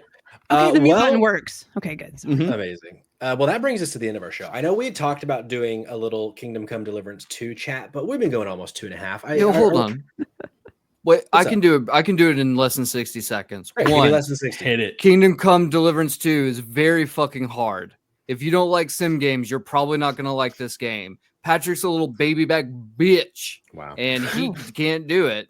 And your favorite dumpster boy over here is just getting his rocks off, running around covered in blood and making people scared of me all the time. Just like how I live my life normally. Whatever. And that's it. There you go. Kingdom Come Deliverance 2 fucking blows. We'll see if I change my opinion by next week.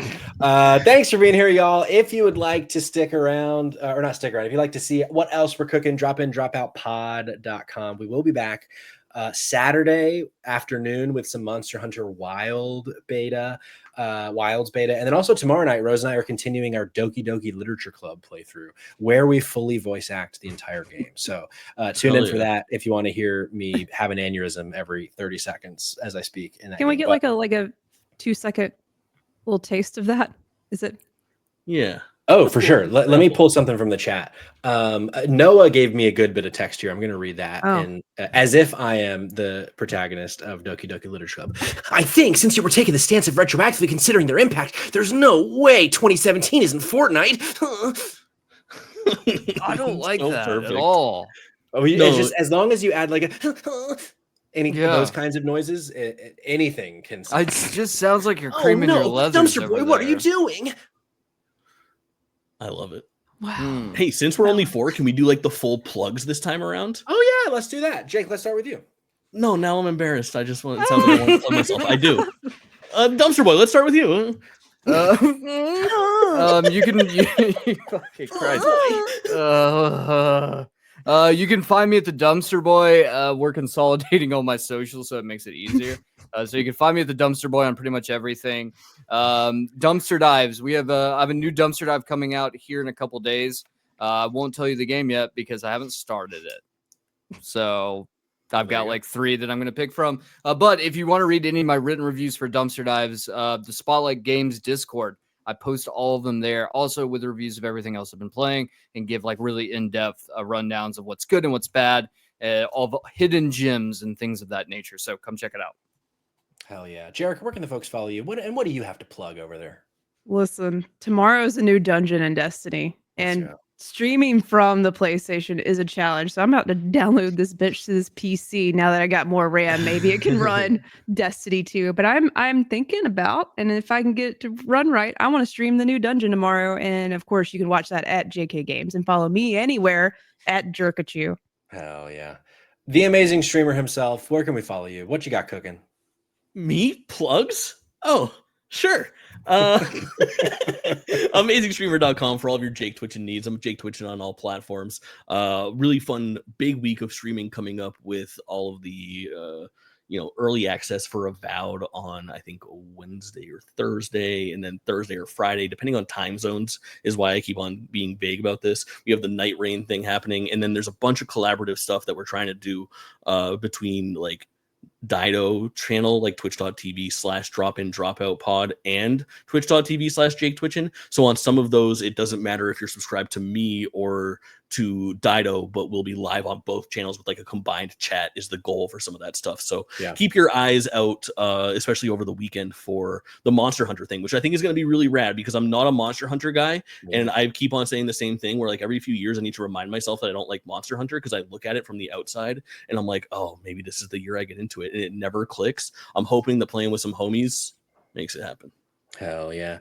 You can follow me at pshwissy, or you can go to dropanddropoutpod.com. Whoa, say that again. One more time. With that. Oh boy, not me as pshwissy. What a great show, I think. We were here for a while, but I had a good time. I got pissed like a fucking race. Me too. All right, we'll be back tomorrow night for some Doki Doki, Saturday for Monster Hunter Wilds. Until then, thanks for being here. Good night.